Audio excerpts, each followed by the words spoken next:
What up? Uh-oh, he went missing. We're missing our host. Sorry, I was getting a candy stripe thing from my husband in the other room. He's watching Peaky Blinders. Hey. A candy stripe. What on earth? Okay, that looked like It's a something sour else for a candy minute. melt. Ooh. Oh yeah. That looked like something else for a minute. I'm curious as to what. I'm kind of scared as to what. What did it look like? Please tell me. Enlighten me. We'll leave it there. All right, moving on. Wow. How's everybody doing this week? Good. Phoenix, you just had a brand new show start this week. I did Nerdalism, and Woohoo! yeah, and I interviewed. Oh, I'm in so much trouble. I'm blanking on my guest name. Christy Shin. Sorry. It has been a long week. Hello, Steve Mead. Hello, fuckers. We can say that here. I introduced Chrissy Shin. She's headed to hi Mike. Hello, microphone. Chrissy Shin is headed to Silver Age, and she was at QCon, and we were just like loving all the stuff that we're talking about. She is awesome. Silver Age is Nevada's con, right? Mm-hmm. Okay. I'm sorry, I didn't mean to cut you off. You were saying she is awesome. She's awesome. She would fit on this show. Like, I was seeing that, dude. She did not have any problems letting the curse words go. Is that why I'm here? And then this week is one of our very own that's going to be coming on. Oh, and, a certain sound font master will be. Speaking of which, I wonder where he is tonight. He's usually on here. I know. Hello, Matt Torres from your office. Good to be there in your office. Although I don't know if this is the type of show you want to have on at the office. No. So anyway, penises. No, I'm kidding. So that was your first episode, right? That was the first episode. Well, technically our second episode. I've got a episode going with Ryan Permison too. Where we talk about Kenobi every week, and we do kind of a breakdown. We did 3 episodes in one episode. I want to give a shout out to Apines. I'm not sure what that means. Apines. I'm hoping that's a mistype or something. I think he meant penis. Yes. That's my guess, and I'm going with it. I'm sticking with it. The huge ones. The huge ones. Who would have guessed Anthony is stuck with the penises? Well, I don't barely kiss and tell, but I do blush really easily. So we recapped 3 episodes for Kenobi instead of 1 episode because 2 episodes happened while I was at Celebration, and then I didn't get back until the 3rd episode was up. So we recapped 3 episodes, and we'll be doing another episode this week. Woohoo! Nice. So what's your schedule like then? So do you have a schedule, or is it pretty much on Monday, Tuesdays? Is what we're doing. So you dropping 2 shows a week? Mm-hmm. Oh snaps! Okay, so it's gonna be live interview format, kind of like this is. So basically, news on Mondays, and then interviews on Tuesdays. And where it's its own page, right? On Facebook. Yeah, Nerdalism. You can search it on Facebook. I'm pretty sure you can find it. If not, I'll drop a link in the chat. Groovy. And is it its own page on YouTube as well? Yes. Okay. It's I'm still new with my URL, so I'll drop everything in the chat. It's pretty easy to find. I've linked up all the pages and all the YouTube and all the Facebooks and stuff. Right.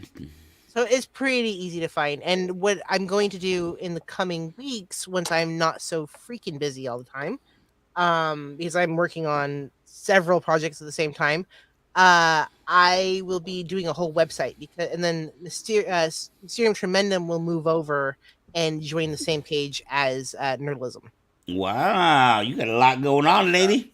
Yeah. I have no idea how to do any of that.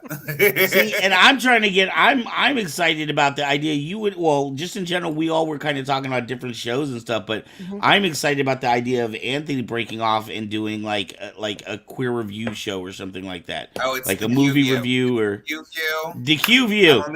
I'm gonna be talking about hidden gems as far as video games, movies, anime, what the fuck ever, and then like maybe occasionally get like risque and do something that might piss some people off. We have to have the drama. We live for the drama. There was a fight at Celebration. Speaking of drama, He's Steven talking about a needs- droid fight. There was a droid fight on his page. Oh, like BattleBots, but with R2 units. So they brought BattleBots back, didn't they? I know they brought it back for a while. I don't know if it's on now, but like it was Okay, I really remember I big, saw, and then like, it left. a revival of it. I'm like, oh, this is still a thing. Cool. Right. 'Cause Right. They were big for a minute. Where it's Yeah, like, Marissa- the robot death gladiator style. Yeah, Marissa was talking about it a couple of shows ago about how her and her sons were like really into it as well. Ooh, hey, there is the man himself. What is going on, Force? We were just talking crap about you. Literally just talking Lots hella of snack. It was terrible. I was funny though. I love you guys too. AKA promoting. I just walked in the door, literally. Where are you coming from? My daughter's 10th dance recital, 10 Aw. years of dancing. Ooh, and how'd it go? Ballet or Jazz, tap, ballet, modern, all of it. It's a mixed bag. Absolutely. Gotcha. Ian, Ian! Hello there. So we heard that you were going to be on Phoenix's show coming up this week, right? Did you say Tuesday? Tuesday. yay. Woohoo! He's like, what? Yes. Nobody told me about this. Thank goodness I grew it back then. Yeah, I'm gonna be excited to check that out on Nerdalism. Anthony, what are Nerdalism. you eating? I'm eating a sour candy and it's very, very sour. And it's not a penis. No, it's not. I was just about to start suggesting that he start sucking. So, I mean, Wow. Sucking up the titties like you wanna. I mean, come with me all the time. No, I'm kidding. Eli and I have discovered that song goes with literally any beat, no matter what it is. You can put "Fuck the Pain Away" literally to any song, and it works. It's got some weird magic in the music theory realm. I don't know how. I'm gonna have to watch an episode of Sesame Street and put that song on and see if they match up. So what the hell are we talking about tonight? We haven't talked to started talking about shit. Yeah, you know the usual. We're just gonna meander on and bullshit about the week for like 20 minutes, and then actually start the show. fuck our topics. Okay, we'll The eventually topics start are just to getting lure later. people in. Yes. On that note, let's talk about tonight's first topic. Let us do here. Let me put up the boom. Foreign language films and TV for 200. Take it away, Anthony. Mine. So, I was going to say, Anthony. Okay, so I feel like, again, this is one of those things where I feel like we can all fangasm and just be stupid. Like, yes, this is the best thing ever, and this is why everyone should watch it. Because I don't think a lot of people realize just how much good foreign films are out there. And like, I'm talking about like all over the fucking world. Some of the Right. stuff that I somehow stumble across, I go, thank you, finally. I get to see something really cool and different. So I know, Van, I was talking about RRR last week, and then you started watching it, and you're like, oh my God, yeah, you were fucking right. Oh yeah, dude. Like I'm like maybe 15, 20 minutes in, and I'm like, dude, I just want to get through the show so I can get back And to my again, movie. you're not even at the title. Spoilers. Spoilers. Spoilers. We're not telling anything other than this We won't is a spoil movie that anything. It's that a slow I'm burn. invested in. It's such a good, like, epic film, and again, it's 3 hours long, so like, be ready. Right. But it's it just has a lot of that same flair to me, almost like what Les Miserables has, with like the dynamic characters that are built and like the different kinds of struggles that we're seeing that wrestle with the idea of like right and wrong. Because Right. there's a lot of that gray area, and if anything, I feel like that's where a lot of these films thrive the most. One of my favorite Studio Ghibli films is Princess Mononoke, which often gets overlooked by the more flashy and known, like Spirited Away or Howl's Moving Castle, or some of the like cutesier films. But Princess Mononoke is one of those films that legitimately there is not a single character that is truly the villain or the hero, because they all have these very complex motivations behind them, and they all have a lot of like depth to their character, to where Right. like it creates this really, really climactic storyline, but it's one that you can't really fault any of them on what led them to make those choices. I don't know if Right. that- No, I don't typically. I'm not typically an anime fan. Is it something that you think somebody who could get not an anime fan can get into? I feel that everyone owes it to themselves to watch Studio Ghibli films because they are beautiful pieces of cinematography. Right. The worlds are crazy. The artwork is insanely good. They have a really beautiful way that they can tell a story because they bring in so many very small elements that give it that sense of realism. Like there's actually a moment in Spirited Away even where somebody talked in depth about this whole moment where she goes and puts on her shoes, and the way that she like kind of checks them and makes sure that they're snug is such like a natural thing that you totally see a kid do that every single time that they put on their shoes. Like, Right. but like there's other films that are really great. I'm not sure how familiar you are with Stephen Chow. Have you heard of him? I'm not sure. So he's a Chinese director, and he stars in a lot of his own films, from what I recall. The two that I know of the best are Shaolin Shaolin Soccer Oh, and yeah. Kung Fu Hustle. These are ones that you've talked about many times. Yes, because I'm that much of a fucking fan of them. Kung Fu Hustle, I cannot tell you enough how much fun that movie is, just for its like sheer levity with the idea of these like just kung fu masters like being integrated into our world. Right. And again, it's a fun ride. It's one of those films that I could put on any day and be like, yeah, I'm down to watch this. Totally. Right. Shaolin Soccer is a bit more comedic because it's literally like all about this like soccer game against a bunch of like former Shaolin monks, and then this like hyper drug steroid induced like soccer team that's trying to take over the soccer nation. Like it's one of those weird ass things that like makes no fucking sense, and even Right. But Kung Fu Hustle has like gang wars and just a lot of fun at knowing where its source material comes from. Like it's a good romp. Right. Really quickly before we go on, I want to say a quick what's up to Matt, Mike, Denise, Steven, Ian, everybody that jumped in while we were just over here gabbing. Thank you for tuning in. And somebody had made a comment about Ian, looking forward to Friday nights. We appreciate you looking forward and being here with us. Thank you so much. What are your thoughts, Forrest? Are you a foreign film man?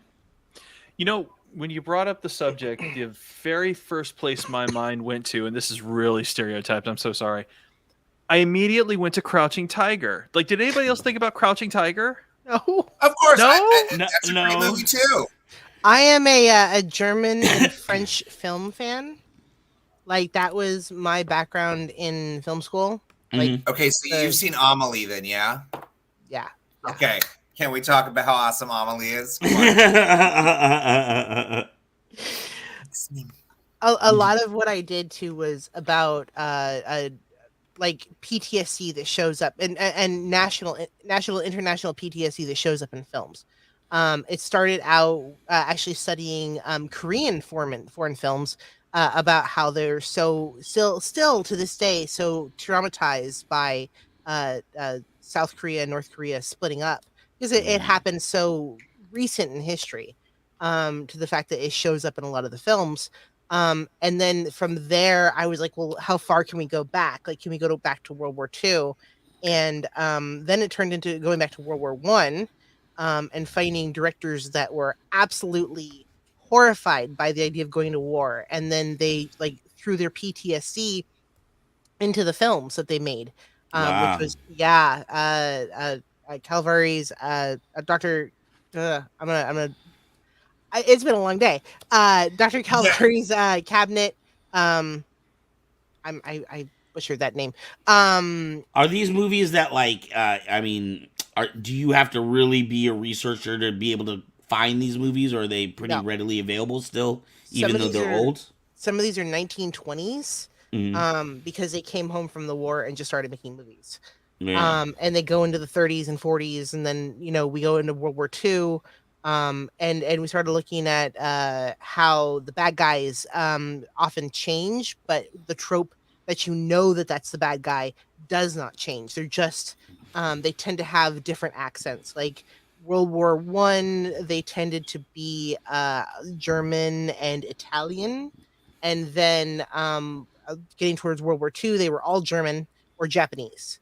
Right. And then getting towards like recently, we see the bad guy who doesn't really change, but we know that they're like Middle Eastern kind of, and then we're starting to see the German and Russian bad guy again, which is kind of interesting. Because then Wow. you see the international PTSD about war and conflict and stuff like that. So that was my background when I went to college. Right. I think in some ways in American film we kind of did that too, right? Like Hmm. you think about Die Hard in that, that time period, what was that, 90s or 80s or whatever. It Well, was yeah, it always was like the post-war. European. You're right. It was the European, Hmm. sophisticated gangster, the James Bond movies and things like that as well. But nowadays, in American movies, it's a Middle Eastern person, right? Yeah. Or it actually that was. I feel like we're coming into a new phase with American movies where you're starting to not. There is no real clear Hmm. bad guy. You know what I mean? Like Yeah. almost Well, like Encanto, where there wasn't really. well, You okay, can't but say a Disney's starting to do that a lot right now, right? Like it's the real villain was generational trauma. right, Like we're not getting villains anymore because people are like afraid of what the stereotypes within that are. right.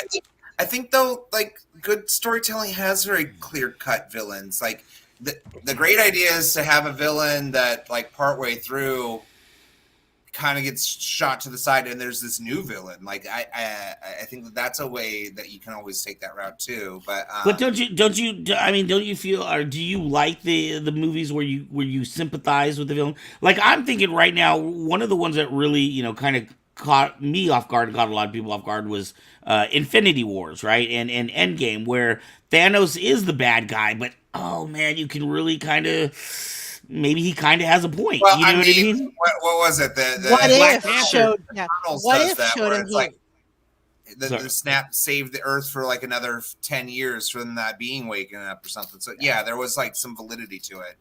But we're finding out that Thanos was right. yeah. Right. But I think we're seeing more and more of that. Where and like I said, the other example was Black Panther. Where who was it? Killmonger. Killmonger. Maybe he didn't go about things the right way, but you could understand his argument. Well, and that's what I was saying about like the morally gray areas that we see is that there's always going to be that commentary on like what lengths will you go to achieve your goal and what is the motivation behind that. So something that's very, very traumatic that triggers you to go on to this like quest of your own, you're probably likely to do some really fucked up things Right. get to that goal. But if the overall goal for you is better in the long run, you're willing to make those sacrifices. But there's also people who have a very strict moral code or have that. Again, I kind of go back to Les Mis. That's one of my favorite ones because everyone says that Javert is a villain and he's not. Right. The most terrible person in that entire fucking show is Thénardier, and that's because he's the real thief and con man and the guy who like would gut somebody in the street if need be. Right. He's a grave Right. He's robber. out of line, but he's right. Yeah. But yeah, I think that proper storytelling is always good, and it's never good to do like the hot political version of your villain. Like again, the Cold War was a big example why we saw a lot of Russian villains in that time frame right afterwards. Same thing with the Middle Eastern after 9/11.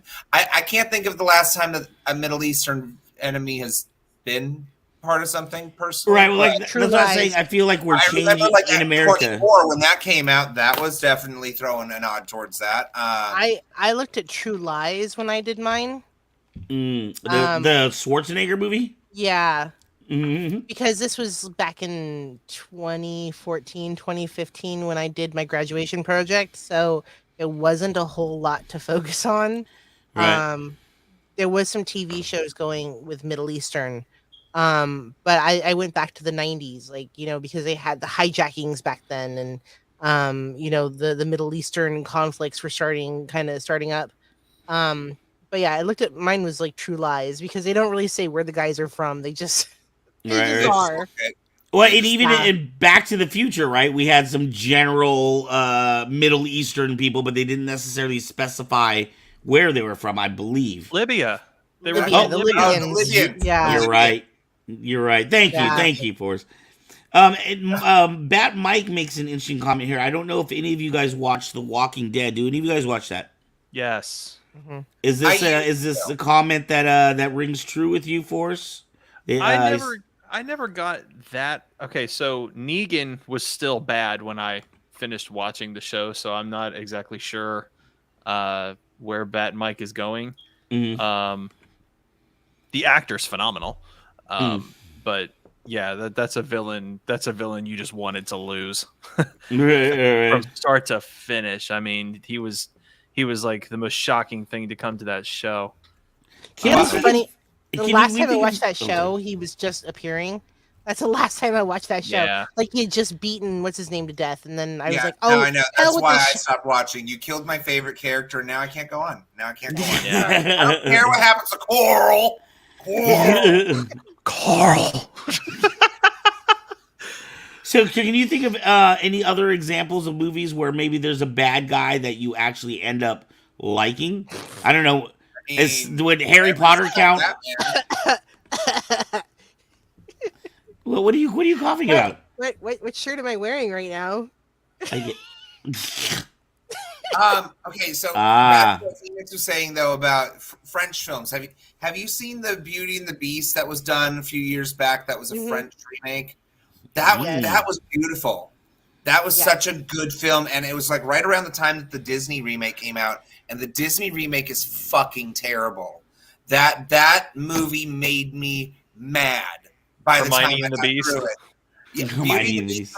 the Hermione. live action. It was so bad because I just done the musical. I'm like, you legitimately passed up the chance to do all of this extra awesome fucking music and then took away the one goddamn song that they gave the Beast in it and then replaced it with that tripe for a fucking chance at an original score Oscar nom. Fuck you, Disney. Fuck you so much for that. But then I saw this movie. I think this. movie.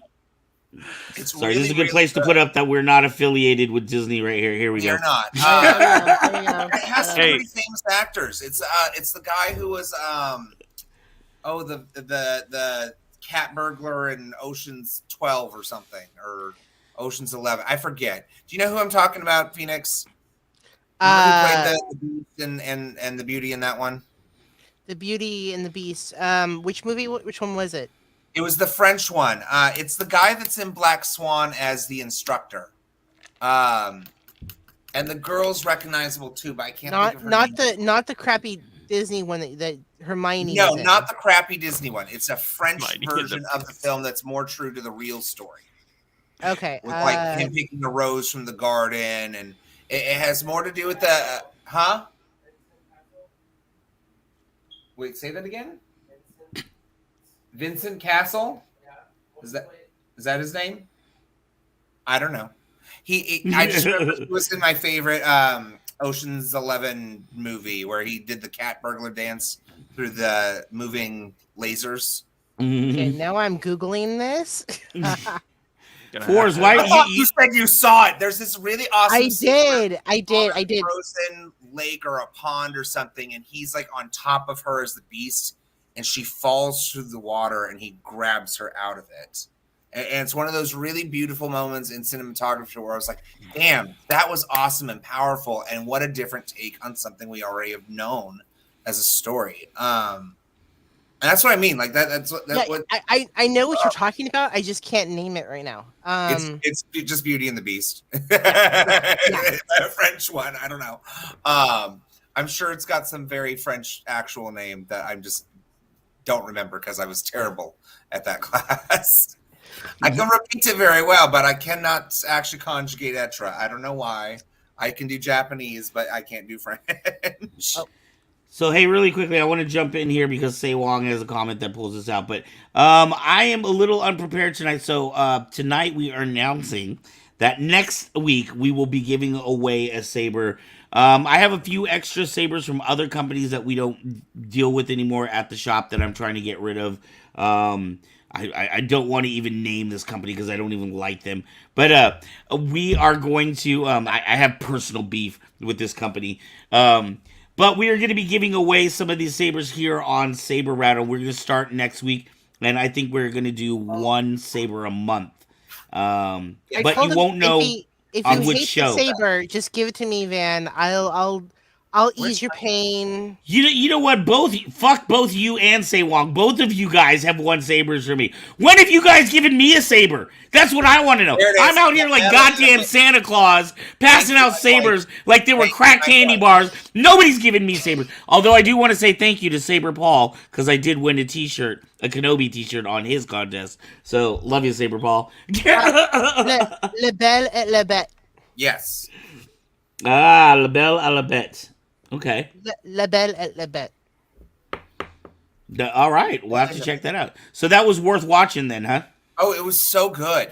And again, it's such a different interpretation from what we've grown up with, but I know it's technically more accurate to what the original story is.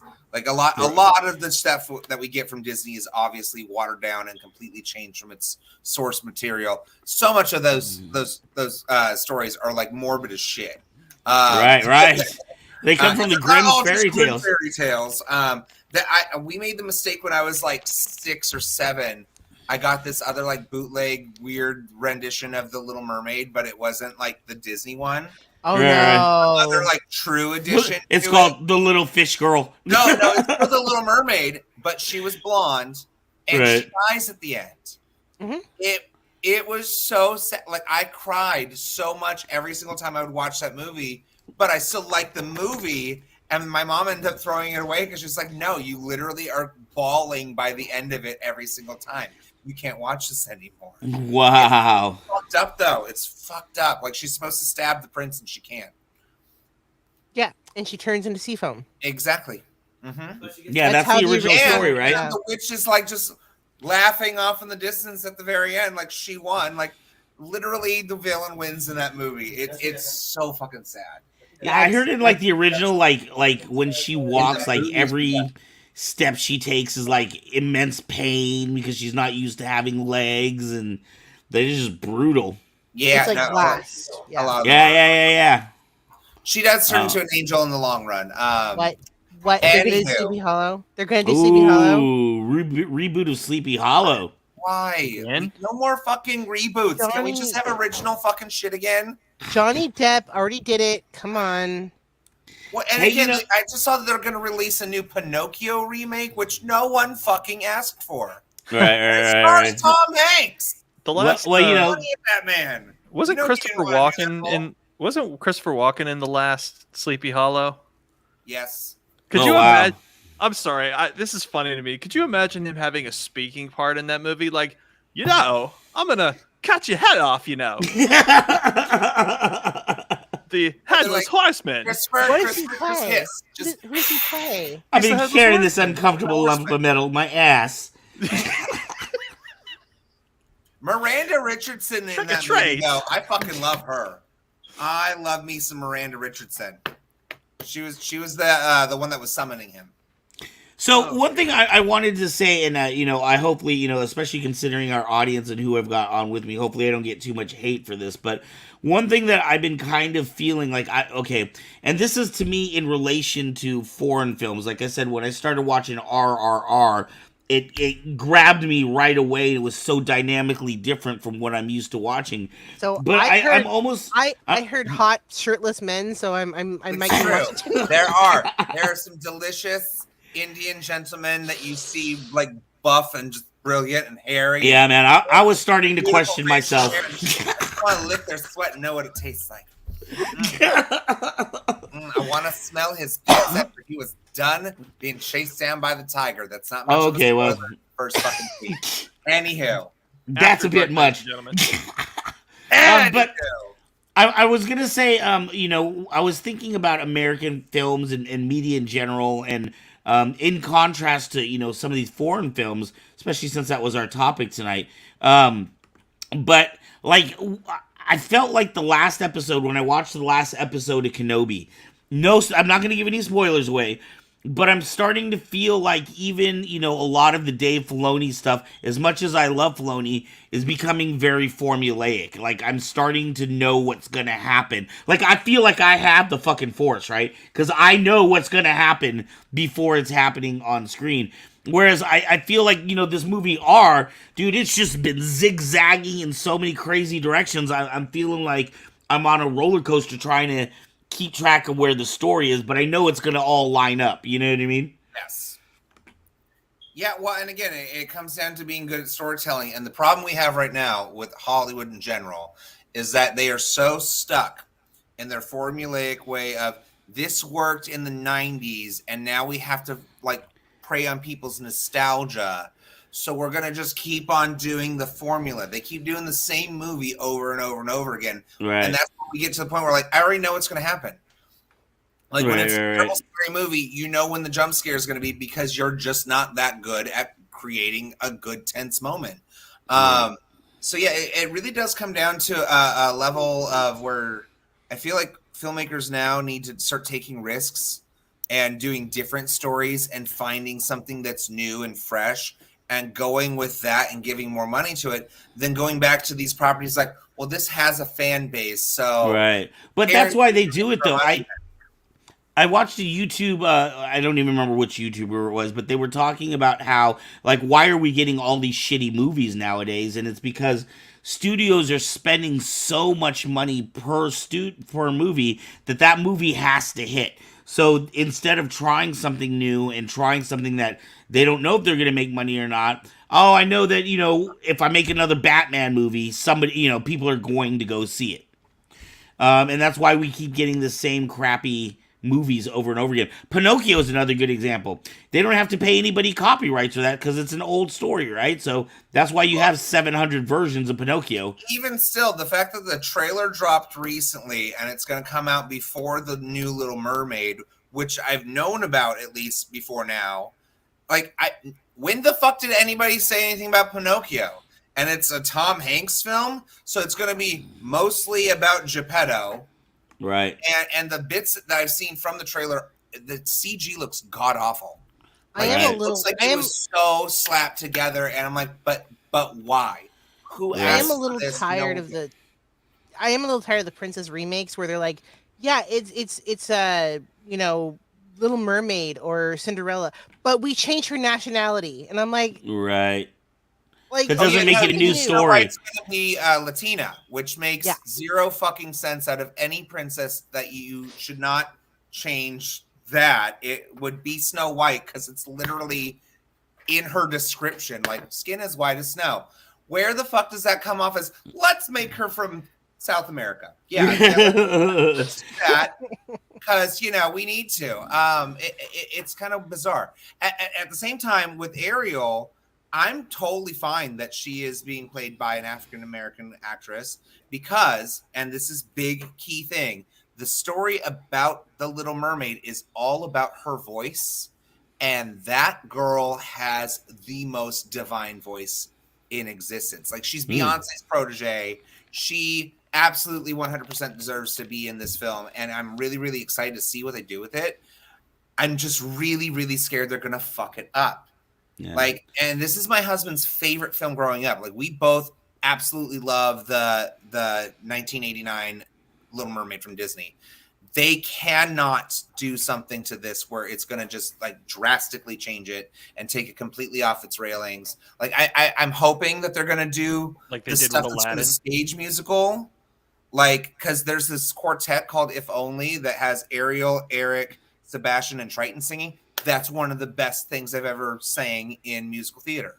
I doubt it's going to be in the movie because Lin-Manuel Miranda is a part of it, and apparently he's writing a bunch of songs. And I don't know why they need to fuck with shit that was already good. But Right.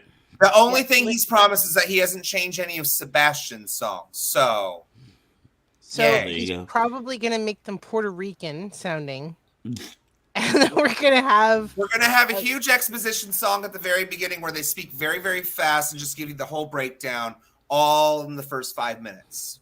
but his. Like- I like no offense to him, but like all of his music sounds very similar at this It point. does. It does. It's got. Well, it's distinctive. I Like can you can tell tell when it's a thing. right. And Hey, some- really, I wanted to say, Bat Mike had a comment here that I absolutely loved. If you keep making these movies for nostalgia's sake, there won't be anything to be nostalgic Yeah, about. exactly. And Saber Paul, I wanted to tell you real quick before you jumped in, I gave you a really quick shout out. Love that guy and everything he does. Aaron, you were saying something about Aladdin. Oh no, Anthony's point about screwing things up and adding content that should not be there. Aladdin did the same thing. Oh, Yeah. Aladdin was terrible. I I know. watched The, past Fre- 15 the, minutes. the Fresh Prince of Agrabah, yeah. Yeah, they made him hip hop, and you're like, why? Like, Right. What was wrong with it? As a standalone film, my wife and I enjoyed it. Like, Will Smith is not Robin Williams by any means, but Well, no one was gonna fill. it was an okay film. Like it was, for a live action, it was okay. But I disagree. I found it to be absolute fucking trash. Where I tried to watch it and I had to turn it off. I was like, no, I'd rather watch the original one. Fuck this. I love the original. Jafar alone. The Jafar alone. I Oh, found what do the you guys- movie. Worst What do you acting guys think in a of- film. I What do you found guys- the movie to be slapping. slapping. Well, was it bussin'?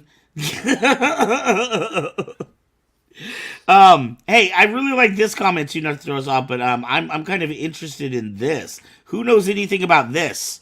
Oh, Winnie the Pooh for Blood and Honey. Oh my Really? Is this a real thing? God. Here's This is the why first they thing- did it. This is a Winnie Wait, the this is a Pooh- real thing? This is a real thing. Google it. Mhm. It's disgusting. And the reason it was done. Why would I Google it? Wait, is it out already Why or is it wouldn't coming out? You Google it, Phoenix. It's you. Don't Google that shit. Come on. Google blue waffles. It's No. it's disgusting. Don't You do should Google it. Don't do it. No. So Winnie the Pooh recently became like free property. Like the copyright on it is Expired or something. yeah, it did, and Right. and they jumped on it. So they created this For Blood and Honey movie, and it's basically Pooh Bear and Piglet killing everybody. Yeah! That's the damn Winnie the Pooh movie I've been Okay. waiting for. That's not where I thought you were going to take this. I've heard some other story. It was like the twisted fan theory where like Christopher Robin was actually like some weird serial killer who would lure kids into the 100 Acre Woods and then turn them into the animal characters that were his friends. Like he basically killed them and put them in a costume. So Oh. Pooh Bear and Piglet, I've already seen the leak online. They actually are taking out some of their friends as it is. So poor Eeyore, What? man, he don't make it. So this is coming out. It's not out already. No. It's going to. I think the trailer or like a sneak preview came out, but the actual movie is not out yet. Is this like a production by like three guys in their living room, or is this like a real like? Does it look like a real, well put together production? Well put together production's probably not going to be what the vocabulary we're looking for, but it's certainly not a garage made film. So it's like Right. Sharknado level. Maybe a little better. I would probably. Some money. They I could would- afford Tara Reid. Okay, remember that website I told you guys about the indie horror films and how some of the cinematography in that is extremely good. Right, It's about on that level, Oh. Okay. Like So- really high level fan film. pretty much. Pretty much. I'm gonna watch it. Just just. Oh, I'm all about it, dude. I say we do a what do you call it? A watch party. The review. Oh, a live reaction. stream watch party. A reaction video of blood and honey. Was that your ghost meowing? No, it's my cat. My cat's Kitty. a little bitch. Okay. I was asking for. You, Yeah, I you know. can pretty much guess at some point in this show, I've a cat is gonna pop up in somebody's screen, or a dog in Forza's screen. You know what was funny was I was rewatching some of our old episodes, and I was like, I used to watch my cat like go back and forth until I started Yeah. locking her out. All right. Yeah, they're- Aw. Cats love nothing more. I think they have this natural built-in thing where if they see a camera, they have to put their butthole right up to the camera to show everybody their butthole. That's just a cat thing. Angry pussy. He's a fickle boy. He doesn't like being held.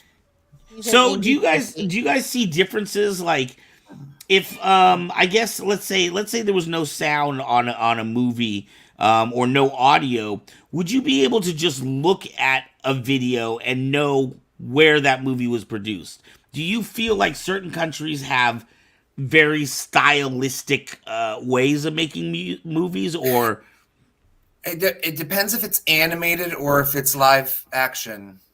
Mhm. Because I feel like animation, that can be kind of vague. I've seen a lot of animated shorts where like there's no audio outside of just some music. Mm-hmm. But typically, I mean, if it's live action, you kind of have an indication just based off of who's cast in it. Oh God! I That feel just like made a me lot think- of Korean movies are very easily identifiable by the, yeah, the, there- the there's a types difference of between, like, shots in the Korean film. and Japanese and Chinese. It's very distinguishable. I've been around a lot of those dialects, so like I can kind of usually tell. Like I go, oh, okay, I know that you're Vietnamese, or I know that you're Chinese, or I know that you're Korean. And I definitely took Japanese long enough that I can figure out if someone's speaking Japanese. But I don't know. I was just thinking about when we were talking about that, though. It's another French film, Phoenix. Have you heard of The Suicide Shop? I have. I've heard of it. I didn't see it. It's so fucking good. It's like if the Addams Family met the Little Shop of Horrors and made like an animated crazy baby. Like it is the most like charming but at the same time sadistic story, and it's literally about a family that runs a shop where people go if they want to kill themselves. Like they have poisons and knives and this, and there's all sorts of deals on this. Is And this a they're- Netflix movie? I think it was at one point, and now you have to kind of like look it up on YouTube. But what it really comes down to is that they end up having a child who's super happy and optimistic and outgoing, and just sees all of the love and beauty in life, and he keeps on like sabotaging them by like fucking up their stuff so that people can't kill themselves. Like it's really really cute. Apple And- TV. Huh? It's on Apple TV. Watch The Suicide Shop. It is such a good fucking little rom. Wow, The Suicide Shop. Apple It's one of TV. those ones that I wish could be like a stage show, because it could be a stage show. Like most of it takes place in the shop. There's maybe 2 or 3 different other like locations, and the cinematography is solid. Like the characterization is really cool.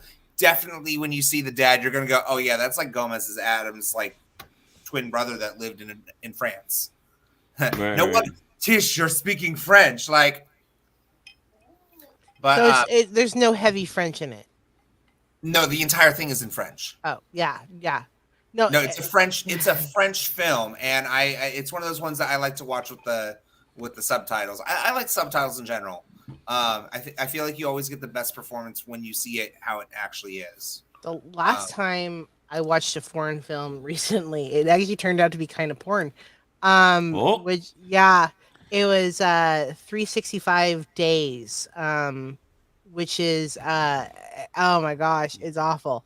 If you've seen 50 Shades of Grey, it's like a Polish version of 50 Shades of Grey.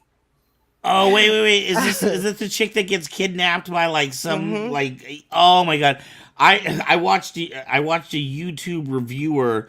Then they were just talking about horrible movies. Mhm. And he reviewed this movie, so I know about this movie. Yeah. She gets kidnapped by this really rich guy. So they open the movie with like he's kind of in the mob. Him and his dad are in the mob, and like his dad gets murdered, and he becomes like this like mob leader or something. Yeah, like a don, or whatever a Polish don is. But he becomes like this don, and then the day that his dad gets murdered, he sees her like playing on the beach, and she's like almost naked, and she's like having fun, and that was like the last happy vision he ever got. And then he was like sad about his dad, and then he sees her like a couple months later, and he's like, I have to have you, and I want to do you. And she's like, go away, like leave me alone. And he kidnaps her. Seems a bit Right. Yeah, it gets dark. And then he after gives her that. like a year or something like that to fall in love with him or something. Or he's gonna kill her. Yeah. See, if I know, okay, there's two kinds of films that I don't like to go see, and it's ones that I know are going to make me feel sad and cry, Mhm. and ones that I know feature some sort of rape scene in it. If there's anything rapey about a movie, like I don't need to be traumatized in my entertainment experience. Like I like to watch horror films for sure, but I don't like to see that action particularly, even though it is like because of how visceral it is. Which is funny because there's nothing rapey in the movie. I was kind of surprised. Well, okay, then that's how good. creepy he is. Other than yeah. the Maybe general I can give it topic. a watch. Yeah. It sounded like it was going in that realm of like you're my sex. I was really surprised. The whole movie, I expected him to like force her into sex, and all he does is tease the hell out of her until she gives in, and does stuff where he's making her jealous, but she shouldn't be jealous because he's her captor. Right. And it's like it's dark. Very Stockholm syndrome. Yeah. Yeah, it's very That's what I Stockholm. was about to say, yeah. Yeah, to the point where she ends up Speaking of Beauty having and the his Beast, having his baby and marrying him is what she ends up doing in the end of the movie. spoiler alert. Right. I mean, who's actually going to do that? Are you actually going to watch the movie? Like, Maybe now that I know it's not rapey, I mean, It's good not Lord. rapey. Although Anthony should do a bad movie review. totally. I know. There are a couple of movies I know will make me cry because I've watched them and they make me cry, and I don't mind doing it because I like the beauty in the story. And that is Big Fish, Tim Burton film, and then Over the Moon. I'm not familiar with that one. So that one should still be on Netflix, I believe. But it's not Pixar, it's not Disney, but it's like trying to be. And it's all about this Chinese girl, and spoiler alert, her mom dies in like the first 5 minutes. But What was it? You What said movie? it's trying to be a Disney movie, so yeah, What movie? Yeah, exactly. It's called Over the Moon, and it's about this girl, and she's fascinated with the moon goddess Chang'e, and she's really, really, really smart at the same time. And then like her family keeps on like going, "Why don't you grow up from these like fairy tales?"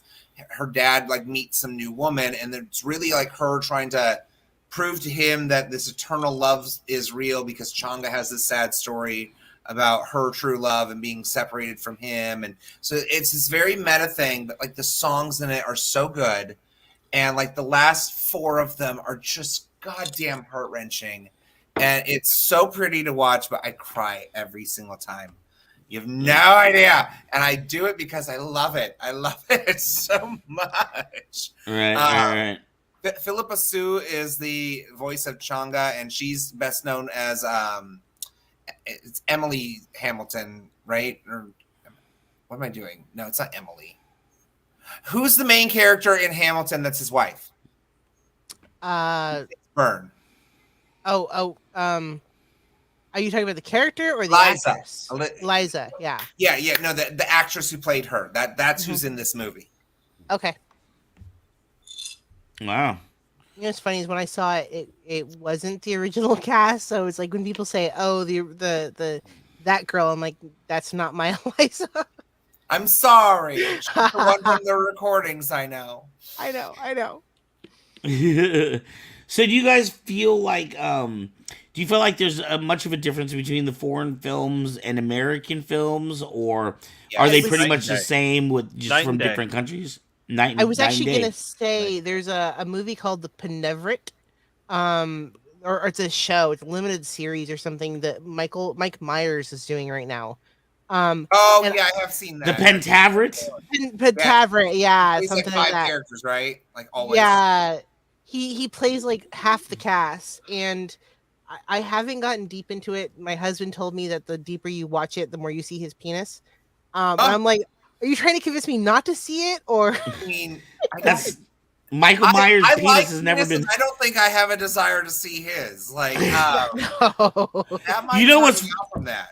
If I want to see a bunch of dick on screen, I'm going to watch the newest Jackass movie. That's what I'm going to do. But Or the he- latest Republican Congress meeting. I know, right? In the very beginning, he makes a comment. And by the way, hi Belle, and I just now followed you, so thank you. Follow me back. Uh, the show, he makes a pass at Canadian stuff where he was like, "Oh, it's really blurry," and then they like pass into America and they're no longer blurry or something like that. And I'm like, "Oh, that's just wrong. That hurts." Because I've been on Canadian stuff before, so it's sort of like, ow. When you were talking about the Pentaveret, I remember seeing the advertising for that, and one of my favorite movies of all time is Michael Myers' "How I Married an Axe Murderer," and there's a Yeah. great scene in that where he talks about the Pentaveret and where Colonel Sanders, before he went tits up, was part of the Pentaveret. Oh, is that where that comes from? Okay. Oh, it's a great scene, and actually, just that little scene, you can find the clip in YouTube as well. Okay. Fours, what are your thoughts? Foreign films versus American films? So I don't really get an opportunity to watch many foreign films. The ones that I have to say are my favorite Mm. have got to be the Ip Man series. I love Ip Man. So Hmm. the martial arts alone in those movies are just so unbelievably well done. But for the story's sake, fantastic films. Some of them are very sad. Some of them are action packed. He was actually featured in another film. I forgot the name of it, but it was one of those very beautiful, like 4K Japanese painting. It was just a really pretty film. But I think I love Ip Man. That was Have one you of seen those. Hero with Jet Li? I haven't. Oh my god, that's such a good one too. Okay, so this was like right after the Crouching Tiger, Hidden Dragon like craze. Like this was kind of like the next one that felt like that kind of style of cinematography. But Hero is really really interesting because it did something aesthetically that I, as an art kid, like immediately caught onto and was like, ooh, that's really cool. And what it is that it's this man coming to the king, and he's basically presenting the king with the spoils of war of defeating these like top 3 assassins or something that were after his life. And so with each story that he tells about how he met and then defeated this person, it's in a completely different color. And the stories kind of overlap with the characters and what's going on. And depending on what color they're in for that story, like the way that they act is completely different. So it's this really interestingly like nuanced way of telling this overarching story through this use of visual color, and then these like really dynamic characters that you see one way in one story, and then suddenly they're different in this one. And it culminates in a really awesome message at the very, very end. And I guess it's like loosely based off of like true Chinese history. About how like China became united as a country versus like these like multiple regions that were always fighting for different land. Is it about the first emperor or? That much I can't remember to say yes or no. Okay. but it is really good. It's supposed to be about who united China. So if Okay. that's the first emperor, then yes. It is, but When you were talking about that, I don't know why it made me think of there was an old movie with Gwyneth Paltrow that I just loved. The way it was shot and directed was just really interesting. It was called Sliding Doors. Oh Uh, yes. Are you guys familiar? But yeah, it was seen that. basically what happens, like if she had missed her train or something like that, what would her life have been like? And then, or if she didn't miss her train. So they're showing two movies simultaneously, but they all kind of wrap back around together, which is, I mean, really interesting. Which, fun Really enough, interesting. have you seen the Netflix show Russian Doll? I've not. I've heard about it. I've seen that one. I started it. That's one that kind of does something similar to that, but in a much different way. Mm. Belle was saying the Geisha is a very interesting Japanese movie. That is pretty. It as is. visually, like, wow. I mean, I remember back when they made it, the actress that plays the main geisha got a lot of flack because she wasn't Japanese. Right. Yeah, I remember that. I can't remember where she was from, but it was like people were really pissed off. Like, you can't have the girl who's the geisha not be Japanese. It's like disrespectful. But I'm with you. She's Korean or something. Like, I think she was Korean. But it was still such a beautifully done movie. And again, really good storyline. A lot of gray area characters. It's a little creepy how like she falls in love with the man when she's like 9, and then kind of ends up with him. Spoiler alert: 20-year-old movie. But definitely a good watch. That's another one that will I'm probably gonna cry if I watch it. Then again, Home Alone makes me do that at the end, and I'll watch that anytime too. what was Natalie Portman's first movie? And that was The Professional. beautiful. The Professional. It was creepy and beautiful at the same time for me. Right. Well, the original French version of that has her as a child falling in love. It's like there's the cut. They had to cut out for the American version. They had to cut out like a minute or two that kind of implied that they were, a couple. Really? Yeah. Ew. Well, holy pedophile alert, Batman. Yeah. What are the French trying to normalize it? It is totally fine for We love 9-year-olds. have your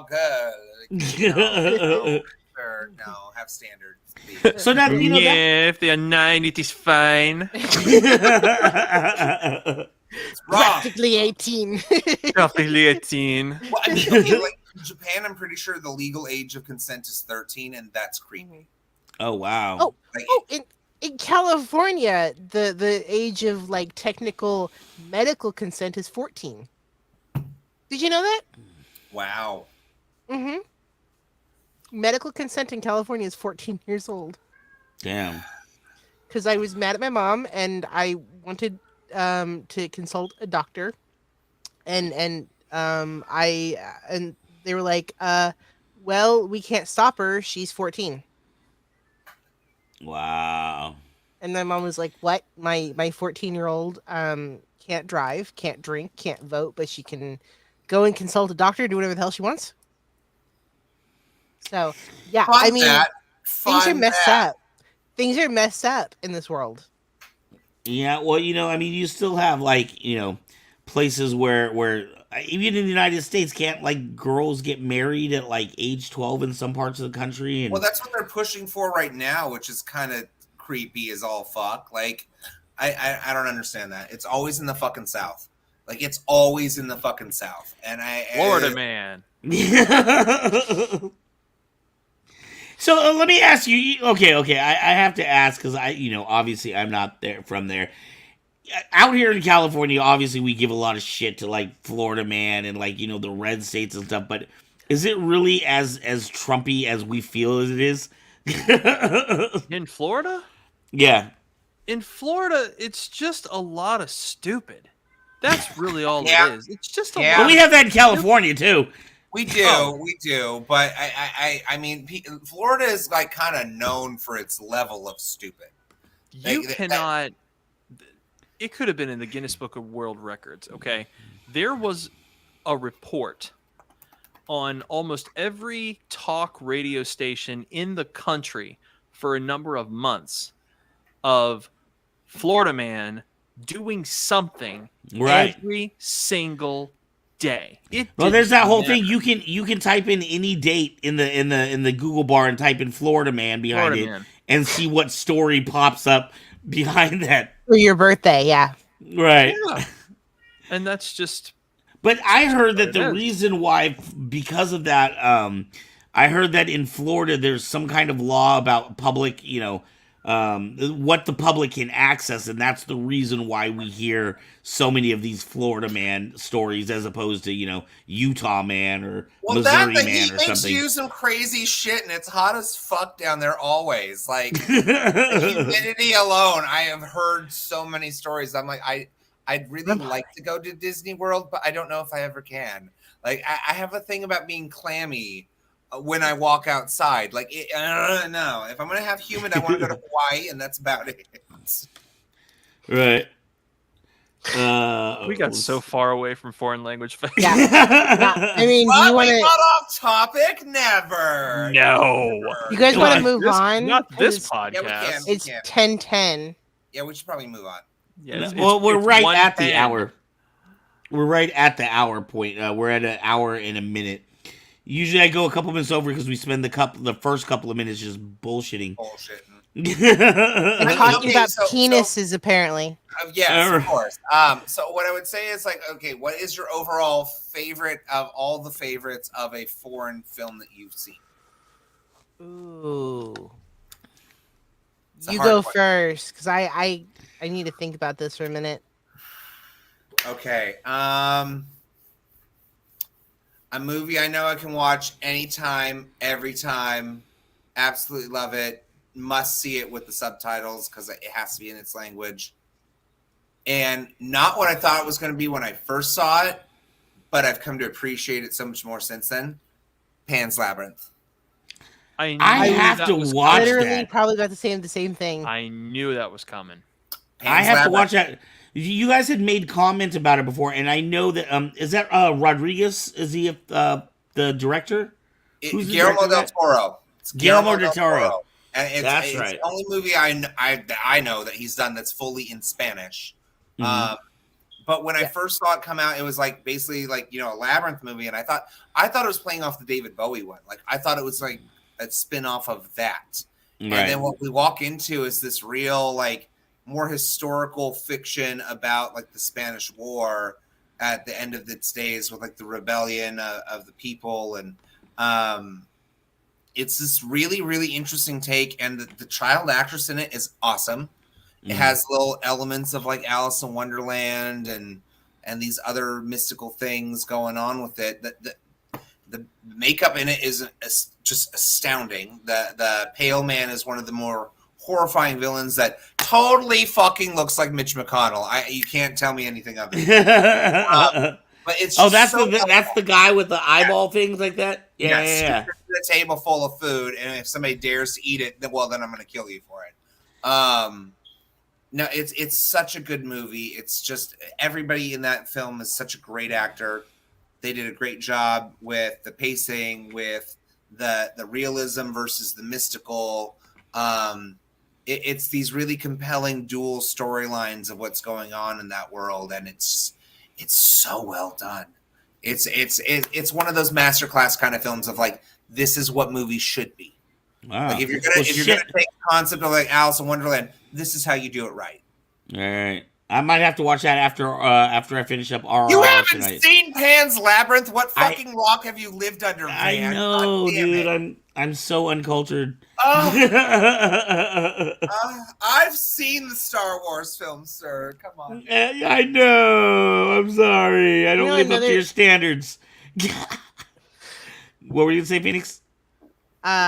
Another really amazing movie that I freaking love by him is Crimson Peak, which is just absolutely, and it's a Tom Hiddleston movie.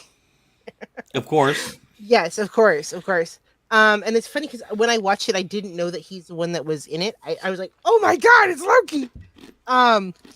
But I watched it. And I was like, because I the first time I watched it, like I wasn't that big into Tom Hiddleston. But I rewatched it and I was like, oh, I forgot he did this. But no, it's a beautiful movie. Uh, it's about these siblings, and they try to go and get the guy, which is Tom Hiddleston's character, married to this very rich girl. And they bring her to this very haunted house, and and then things are kind of creepy, where the ghosts are very red and creepy, and following her, and apparently she can see ghosts already because she's seen her dead mother in the first scene. So it's a beautifully, and the house is like an actual character in the movie because it changes as they go along. It sounds very 13 Ghosts. I'm not gonna It- lie. It is, and actually it reminded me of 13 Ghosts when I watched it. Van has to see Pan's Labyrinth. Yes, he does. Yes, do it I now. Yeah. All right, guys, Right now, it's been a good show. RRR, I'll be you're gonna back. go watch Phantom I'm gonna go watch RR. Good. It's such a good film. Okay. All right. Gentleman what's with your Voices. favorite? That's a new name on this It's board Ian. for us. Welcome. Yes. Oh, well, hello. Hello there. Hello All righty. So let's go ahead and jump into that second topic there. Where's our? He said he was gonna like show up, and he didn't. I know who David. David said he was Yeah. going to show up on the second half. Wait, did Forrest Yeah. tell us his favorite movie? Huh? What? Oh, Forrest Forrest. tell us his favorite I don't movie? think any of us said what our favorite. I said movie Pan's was. Labyrinth and You then said I Buster agreed. about it for Labyrinth. 5 I minutes. agreed. Yeah. No, the first Ip Man is my Okay. favorite foreign film, and I have to watch it in its original Chinese Yes. All right. with the subtitles because I've seen it dubbed in English and it's awful. Oh, wow. So, but yeah, Ip Man. For me, this is gonna be embarrassing because I can't even think of the name right now.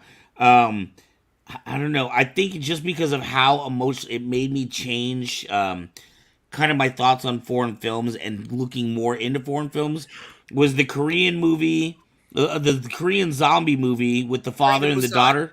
Was that Train to Busan? That Train to movie, Busan. man, it's definitely not something I can watch all the time and just put on, while I'm cleaning. May or may not know That's a someone Dishes that's been movie. in that movie. Wait, what was that? We may or may not know someone who's been in that movie. We Fun. yes, that's wait. No, well, Jeffrey and John were in part 2. Not it was Peninsula. Not okay. part 1. Yeah. Part 1 was, but part 1 I haven't seen the second one yet. But part 1, Train to Busan was just, oh man, that's a gut wrenching Was hashtag story. alive part of that same universe? Because I feel like it was, but I don't know if it was official. I don't know if it's part of that same universe. I mean, it's definitely the same kind of theme. Like, yeah, those zombies. I'm like, that's the same zombie from Train to Busan, right? Like this is just Right. another take on this, right? Right. Maybe I don't know. Yeah, I mean, just another one of the Korean zombie movies. What does Say Wong saying here? 2 of the Crouching Tiger actors were in the film, and they received major criticism for starring in the film. Yes. What was that about? Geisha, the geisha. Oh, the geisha. Yeah. Yeah, well, Yeah. and again, it was because they were very well known from being part of Crouching Tiger, Hidden Dragon. Right. Those were like the big name actors that they were putting into it. And again, it's a Japanese story, so that was one of those first instances of people being like upset, like, hey, you're miscasting the race. Like you're basically trying to say that all Asian people look alike and we don't. And Right. that's I think where a big chunk of that controversy came from. But Right. I digress. It's still a really good film. It's still a really good movie. Honestly, Right. Dan, I thought you were going to say Squid Game. I thought that would be way too obvious, and technically, I think that one's a TV show as opposed to a movie. Yeah, It's films and Foreign TV language in the films, cross, yeah. TV. You Yeah, know, right. You can pick Squid Game. TV. Oh yeah, that's right. You're right. It does say TV up there. You're right. We never No, talked yeah. about TV shows. And I didn't want to necessarily say Squid Game too, because we associate with some of the at least 2 of the actors on that show. Hey, that show's But a good show. It really was, and again, right at that time period, because it was after Squid Game that I went and found Train to Busan, and then I really think those movies and that time period for me is what really kind of opened me up to like, wow, man, maybe my worldview, especially in movies, is really limited, and I need to start looking at more of these foreign films. So yeah, definitely Squid Game, and I loved how they were the Koreans just have this way of intertwining just horrible imagery with just some deep emotional connecting shit. You wanna talk Korean messed me up, which is there's a movie called The JSA. Because in my college you're required to take a bunch of sensitivity classes towards some sort of culture or on top of your language classes. And I didn't want to go back into doing French and Spanish, so I finished up with doing Korean. Right, And right. we talked about the JSA, and it's this really messed up film where somebody dies at the zone between the North Korea and South Korea, and they have to do this investigation, but it's all weird because it's at the border, and so they have to like work together to figure out what happened because it's like it's a murder, someone got shot. Right. And it's just as the border has been created, and it's sad. Like it messed me up. I cried for days after that movie. And Right. it's just all through like the whole movie. I was like I just like can't. I think I went through a whole box. So like the Koreans are just good at that stuff. Right. Yeah, Koreans know how to definitely tear jerk. Hmm. Um, well, it looks like David, David's here. Should we start getting into the alcohol? Oh, you guys are funny. All right. Moving into our next topic, alternate and mock alcohol. mhm. I have no idea what we want to talk about with this. Hey, just So and I we were don't, just I don't wait. even We drink, got one so more. it's like, why am I here? We were literally just talking. I mean, literally just talking about you, John. Train to Busan. Hey, Well, John, how are you doing? We were Hi, saying wait, Train can to you hear me? Busan is yes. Yeah. Oh, okay. How y'all doing? We were saying Train to Busan is one of our favorites. Ah, I actually have to admit I never saw it. Right. I, Well, you were- I only saw the part of the sequel that I was in. So Train to Busan wasn't there's a problem here in that a lot of Korean movies when they go to streaming won't have any subtitles. Oh. oh. And so the only way I can watch them and understand everything is if I pirate them, and I'm always too afraid that I'm going to get some kind of virus on my computer. So I'll have one of my young people friends like pirate stuff for me sometimes, but I never got that one. Yeah, we were talking about our favorite movies, and I had said Train to Busan, and Aaron had commented, he was like, "I'm surprised you didn't say Squid Game," and I was like, "Well, I just didn't want to seem too obvious because obviously, we have you on the show and stuff like that." But Squid Game was another one. I really feel like the Koreans do a great job of taking horrific imagery and situations, but also adding that human element. Human Have you element met to it. Japanese films? Right. Did you see Old Boy? Oh God. I know of Old Boy. Oh I have God. not watched it, but I know enough about it that oh my god, yeah, no, that's one of the best films ever made. Not the American remake. but Why? No. Why? Why? Apparently it's another one I'm gonna have to look into. It's gonna be a four movie well, night. Oh, you'll be Park smart for Chan life. Wook just won. What did he just win? Park Chan Wook just won. The director of Old Boy just won something at Cannes. Maybe best director, or was it best feature? I can't remember. I don't think his movie got the Palme d'Or, but he won something. Song Kang-ho from Parasite, the Korean actor, won Best Actor, and then Park Chan-wook, the director of Oldboy, won, I think, Best Director. I don't remember, but he directed Oldboy, but he also did something called Agashi, which is I think in English is The Handmaiden, and that is Yes. also an excellent movie with some really great Korean actors in it. Really amazing movie. Oldboy That guy is is one great. of the That best director is amazing. Fight sequences ever filmed. Oh, Oldboy. Yeah. Yeah. I mean, everybody here probably saw Daredevil, the series, right? I actually didn't see the series, but I know of it. Yeah. Well, there's a famous fight scene in a hallway, and that is a straight ripoff of Oldboy. I mean, or it's an homage to. It's inspired by. I actually know about that fight scene because of other people referencing that fight scene. That's kind of funny. Yeah. I've never seen Daredevil, but I know about that iconic fight scene. Is that when he smacks it and he can see everything? Or is that with the rain and the water? It's where falling? he's fighting in this hallway, but like you can't see half the fight. Like he goes into rooms and you just hear people getting their ass kicked and people And then they flying out of the fly out. rooms. Yeah. Sorry, I'm eating. I saw Oldboy a long time ago. Like, Oh, it did. yeah. Yeah. I saw it right after it came out. But there's two other movies that I'll add before we get into the Synthahol thing. Yeah.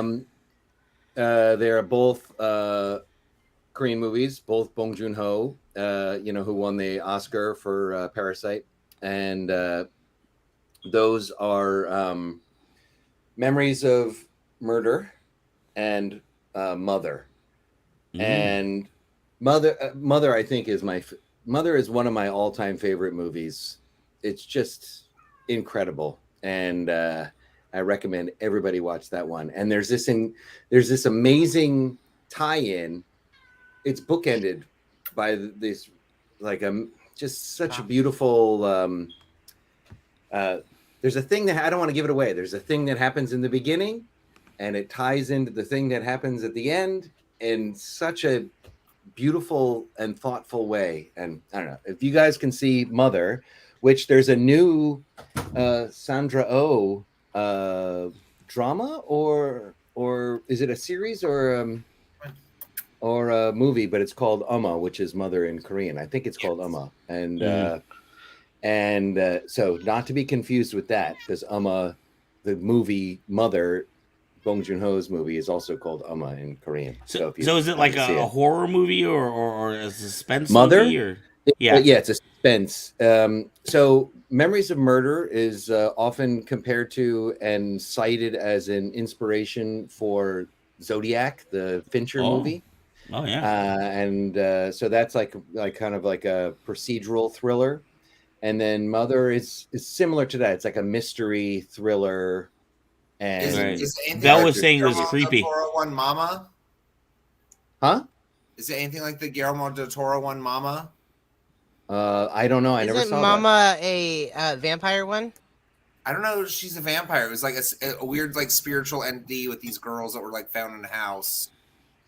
I can give you the quick synopsis. It's a young girl is killed, and this mentally challenged young boy is a suspect, and the mother is they're nothing alike. trying to prove that it's not him. Gotcha. And trying to find the real killer to prove that it wasn't her son. And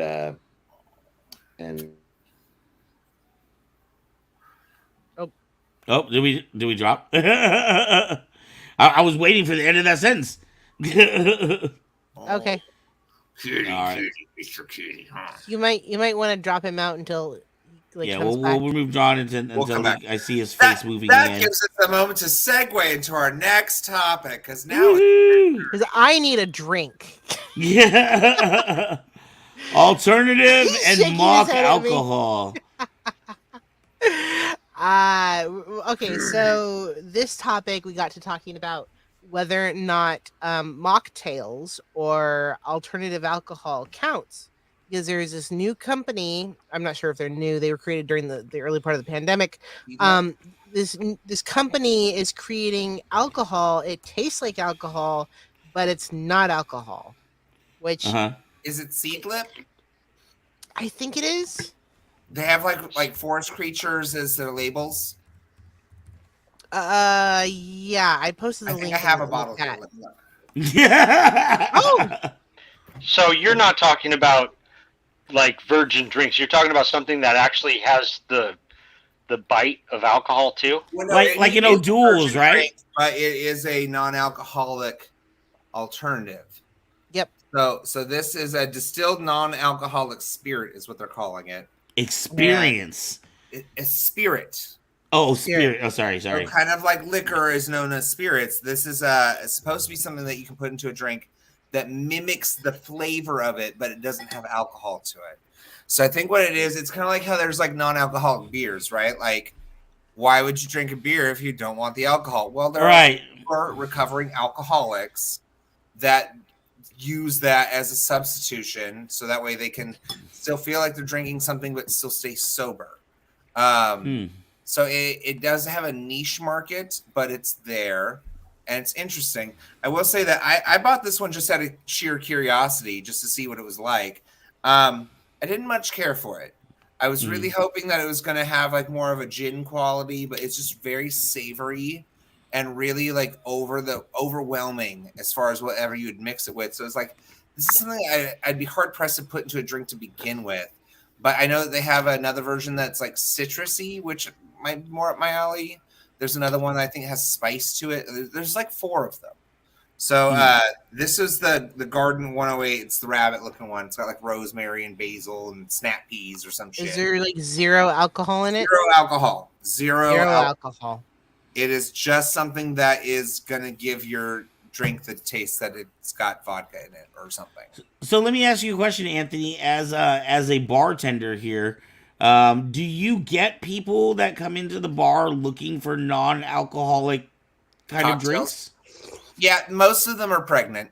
I'm not gonna lie. Like it's usually like the mom that's out there with her husband and they're celebrating something, but she's with child. I can't have a drink, so I always say, I make a mean mocktail, and it's something that's like different and fancy, and still lets them have something that's special without having the need for the liquor part of it. So like I always make sure it's like the most fanciful, over the top, like pretty ass fucking drink that she's gonna see, because I want her to have a good time. But it's usually always like a mixture of like juices and like maybe club soda or like some ginger beer or some of like the fresh fruit that we have for some of our other cocktails. Like there's always ways that you can play around and make something new and fun if you do want to stay sober. Right. Yeah, I had never really, because I am not a drinker myself. I am. Me too. He drinks enough for both of us.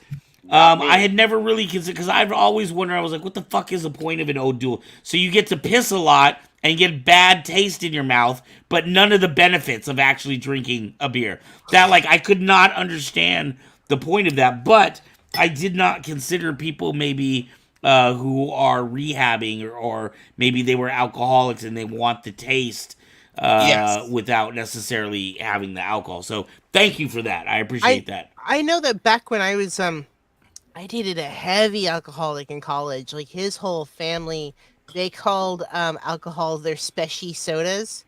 Wow. Yeah. That's when you know you got an alcoholic family. Sounds like a winner. No, and They call it breakfast. I know, right? I know.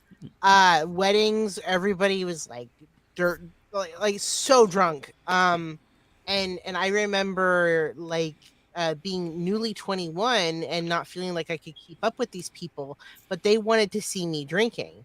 And there was a lot of parties at bars and whatnot. And there were times where I actually would push to go to this certain place because this bartender was really sweet, looked like Jon Snow. Hello, Jon Snow. But he would like make my first drink. He called it, this one's dirty, and then he goes, and this one's clean. and he would like make mocktails for the rest of the night for me. Because I remember like being like I don't want to be drunk. Like I don't want to black out, and I want to remember what I'm doing. When I drink, I tend to like have no filter. There was one moment where they took me to a church function and everybody was getting drunk, and I decided to karaoke Push It. Yeah. and, and Push it twerk. real good. And you twerk? Oh my I god. twerked. Yeah, After- That would haunt me forever. Oh my god. I was very, very drunk. After that, I was like, no more. I'm going to figure this out. So I would get like the smell and the taste of alcohol on me, and then I would get mocktails for the rest of the time. Huh. So you And- get it to throw them off your scent. Mm-hmm. As So long literally as stop I smelled bothering like you. it, yeah, they would leave me alone. And Right. then the appearance of having a drink in my hand made them happy. So, yeah, it was a very toxic moment. That is the in my most life. backward shit I've ever heard in my life. We're only Yeah. happy when you're drunk. Yeah, more drunk.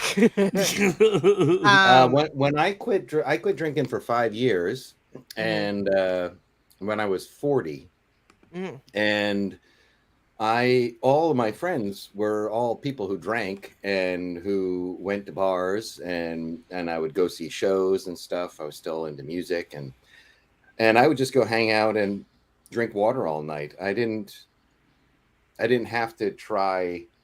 You didn't feel the Do- need to. Yeah, I just or I would get if I wanted to, spend some money so I wasn't like a parasite in the bar, then Right. I would get some soda water with like some lemon or something like that and give a tip. But yeah, I never felt the need to actually fake it at all. Right, But- right. I'm actually interested in the synthahol, like the Star Trek style of fake alcohol, like the being able to like drink and feel the effects, but then also have it just go away. Or I'm not sure exactly. So that was what they were kind of talking about, because like apparently when I've like talked to my friends before, and I'm like, well, does synthahol makes you drunk? And apparently it doesn't. Because like when you go in and you actually like look at it, they're drinking, right? And the way that they would get away with it of the drinking in a scene was you can't get drunk off synthol. It's like it's a taste thing and it's an experience thing. So and apparently this is kind of what they're trying to capitalize on, where it's a synthol by Van. I don't know where Van went, but it's a synthol thing where He went to they're- get a drink. Okay. Yeah, he's getting an O'Doul. I know I did at some point. I mean, He's like, I need a drink for this conversation. cheers It's to a that. it's an experience. So they do things like they recreate the taste of alcohol, but they also do the bite of alcohol. Yeah, like they put peppers to create the bite, and they sometimes somehow synthetically create the alcohol and then take the actual alcohol out of it. So it's created as if it's an alcohol, and then they make it As in unalcoholized. distilled. Yeah, it's distilled. Yeah. So so what I would guess is probably it has some amount of alcohol that is under the amount that has to be reported as alcohol, kind of like It's kinda kombucha CBD versus THC. That's what it sounds like. Yeah. You could take a CBD oil and it gives you some of the beneficial effects, but without feeling stoned. Yeah. Yeah. Well, I mean, I guess it's just a matter of, because with alcohol, I do believe that alcohol itself is the thing that you're tasting, as well as what the effect it has when your body is metabolizing it. Mhm. So What's the So form of poison? Like any drug, right? Like we I wonder, experience our shit and our body goes into shock going, okay, this is how you're going to deal with this right now. is there a way to? I mean, I suppose I can try is to look up to see if they have like trace amounts similar to how kombucha might have trace amounts and give you that alcohol. I find taste. hard kombuchas to be like aggressively offensive. I don't understand the want or the need for like a probiotic alcoholic drink. That sounds terrible. It just it sounds terrible. It smells like a fart, and I just don't understand it. No, I want something tasty if I'm gonna drink. In fact, when I remember Gino was trying to give up alcohol, he was drinking kombucha, and I was like, and he goes, "Yeah, no, it's not alcoholic." I'm like, "It is." Some of it is. Some of Yeah. it is. Yeah, David, Some isn't. David, I'm interested to hear what you have to say, because, and I'm not sure how much you're willing to say, but I'll bring it all on the table. So I'm a recovering alcoholic addict. I've been sober for 9.5 years, and Congratulations. thank you. My take on this what do you call mocktails, bullshit beverages, whatever you want to call it. Okay, so that makes about as much sense to me as a crackhead smoking a piece of drywall. Just he doesn't want to get high. Okay. Now we actually talk about this sometimes in meetings where people will bring this up, and of course we don't judge, but there seems to be a pretty general consensus that if you're willing to put yourself that close to the fire, don't be surprised if you get burned.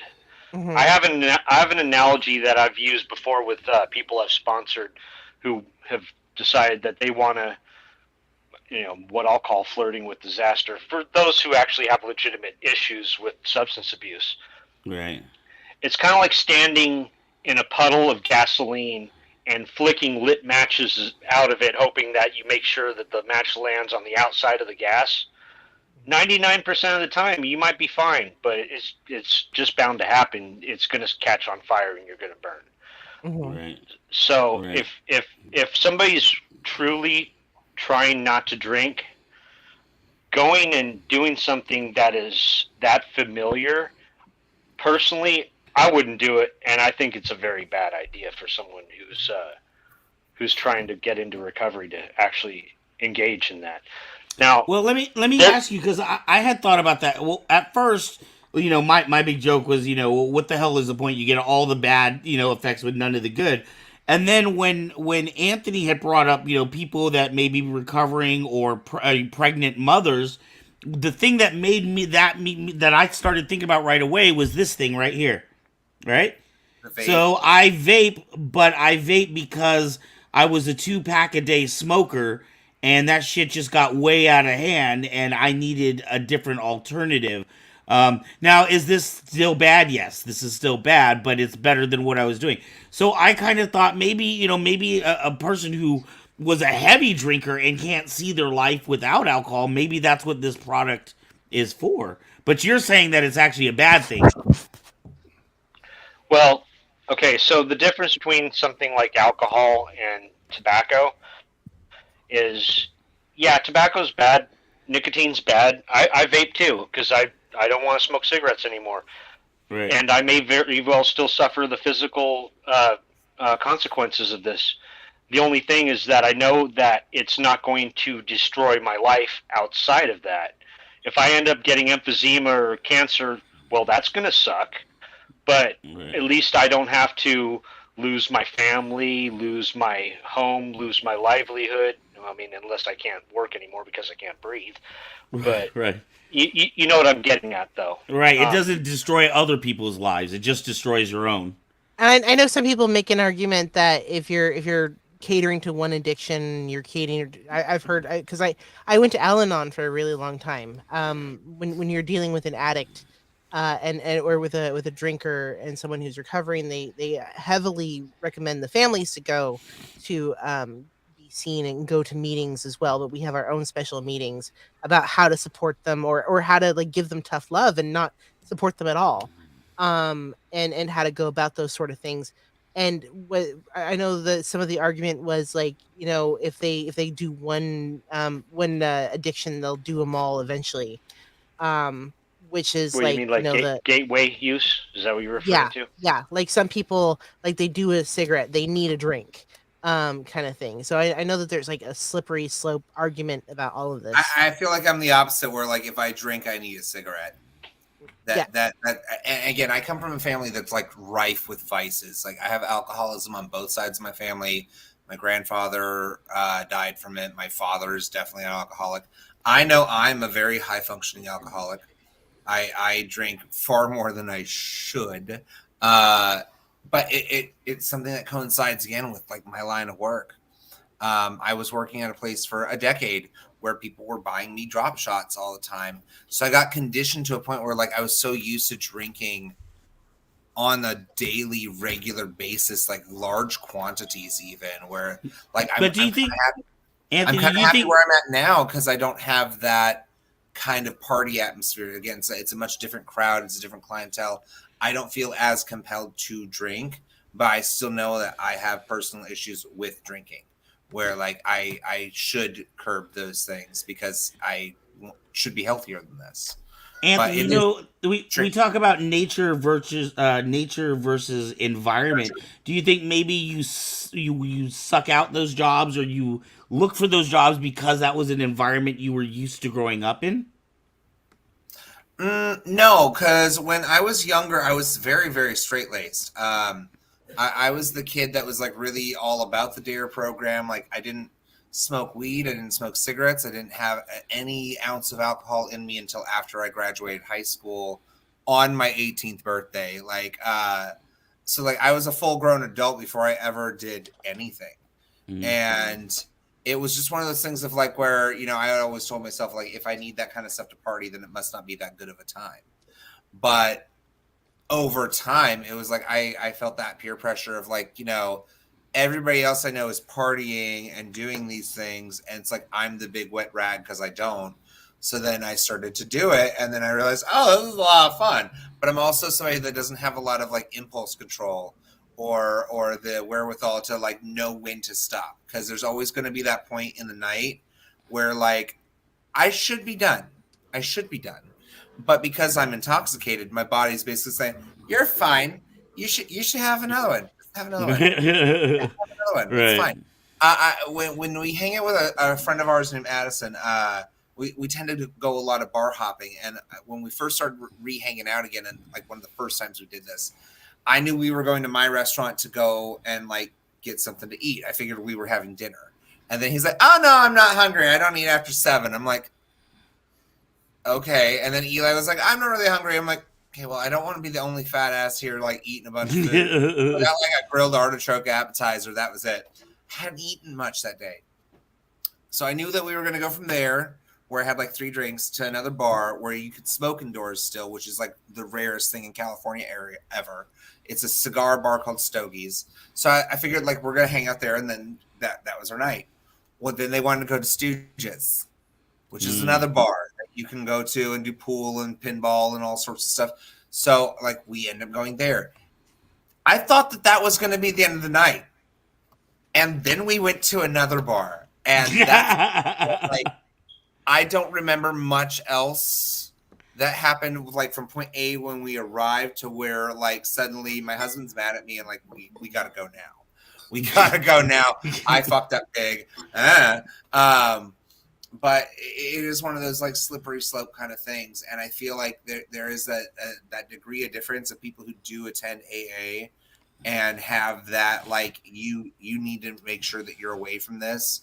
And then people who haven't found that yet, or have gotten to that point where like they feel that they need it.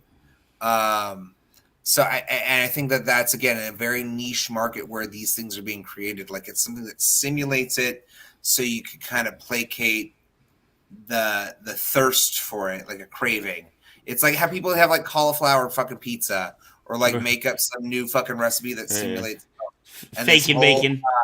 Well, yeah, and then there's like this personal trainer who like had this full on rant on TikTok of like, look, this is not the problem. If you want to have a Coke, then have a Coke. It's when you have 5 to 10 of them a day, that's when it becomes a problem. Substituting things for other things isn't going to make things better for you in the long run, because you still want that. You still crave that. It's finding the way of having a healthy balance of doing it occasionally and then monitoring the rest of the time. Like, no, I have to be better and do this instead. I can speak to that somewhat, and I have a story that's different from David's in terms of my relationship to alcohol. That is similar to what Anthony was talking about. Before I get into my story, I want to acknowledge the woman that was posting about her trauma. I want to say that you're heard, and I'm very sorry that that happened to you. And I wasn't sure when to mention that. Yeah, Thank you. I hope that you can, find some comfort. That's terrible. So what happened to me was I was a raging alcoholic, and I was this punk rocker druggie as well long before that, and I had already gone past that, but I kind of held on to alcohol and cigarettes. And then when I was 40, I quit both, and like within a day of each other. And Wow. But I was just quitting drinking for. I was living with some people. I just moved back to LA, and I was working on their house and living with them, and they were doing a cleanse. I usually partied really hard with these people, so my first couple days there, were me and the boyfriend are like splitting a 12-pack, and we're smoking a bunch of weed, and plus we're drinking wine with the girlfriend, and just blotto every night. And then they were doing this cleanse for a month before her birthday. And so I said, okay, well, I'm here. I'll do the cleanse too. So I quit drinking, and sure thing, Belle. So I quit drinking, and at the end of the month, I just felt so good. I felt so much better. And I was like, you know what? I think I'm just going to keep doing this for a while. And I was the kind of person that, like, I couldn't even get drunk anymore. I was such an alcoholic. I would like try, and I was very socially awkward and still am. And I would go out and I would chasing just being tipsy to like kind of lubricate my night, and I would just be drinking. And then I would just wake up and it was the next day and I had completely blacked out.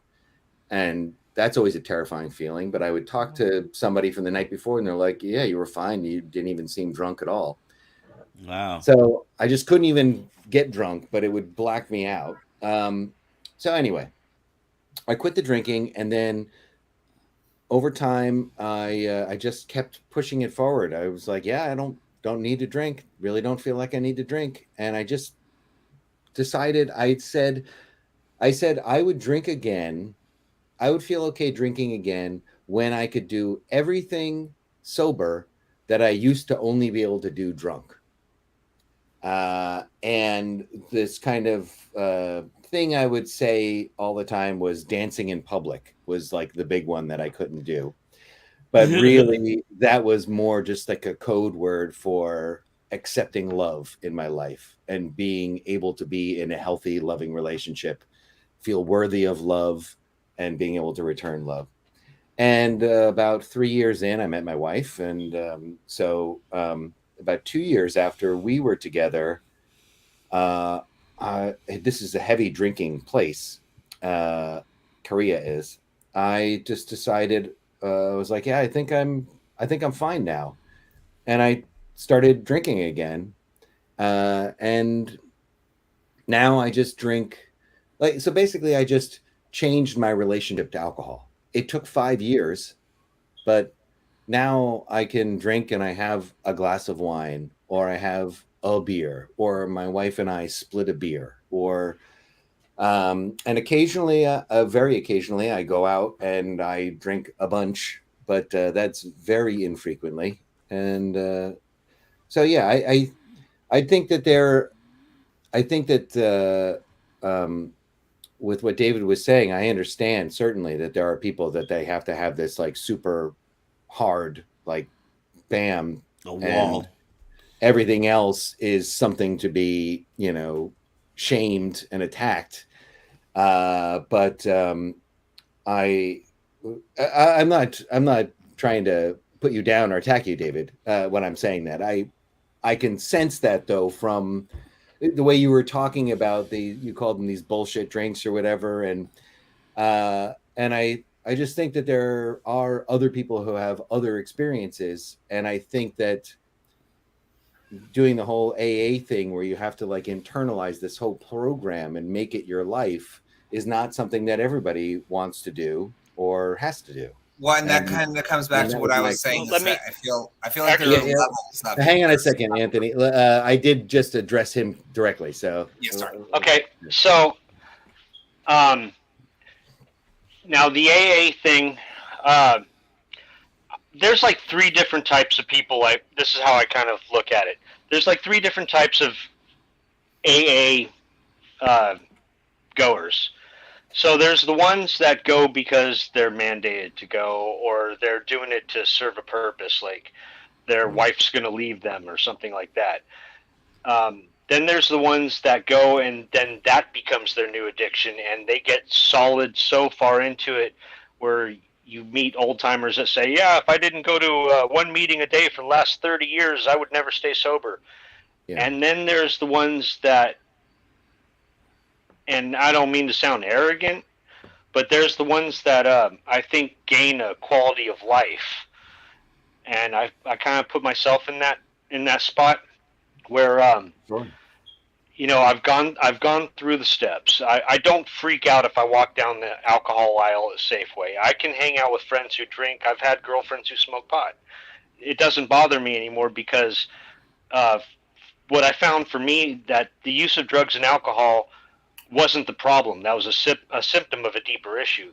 The deeper issue being that I had a hard time dealing with life on life's terms. I mean, all the other cliche things that you could bring up. 10 years ago, I was living under a bridge, homeless drug addict. You know, I just had no life. I hit bottom so many times that I was actually comfortable there. You know, I break out in blackouts and handcuffs. I'm that allergic to it. Wow. I just know that, you know, I don't want that kind of misery in my life anymore.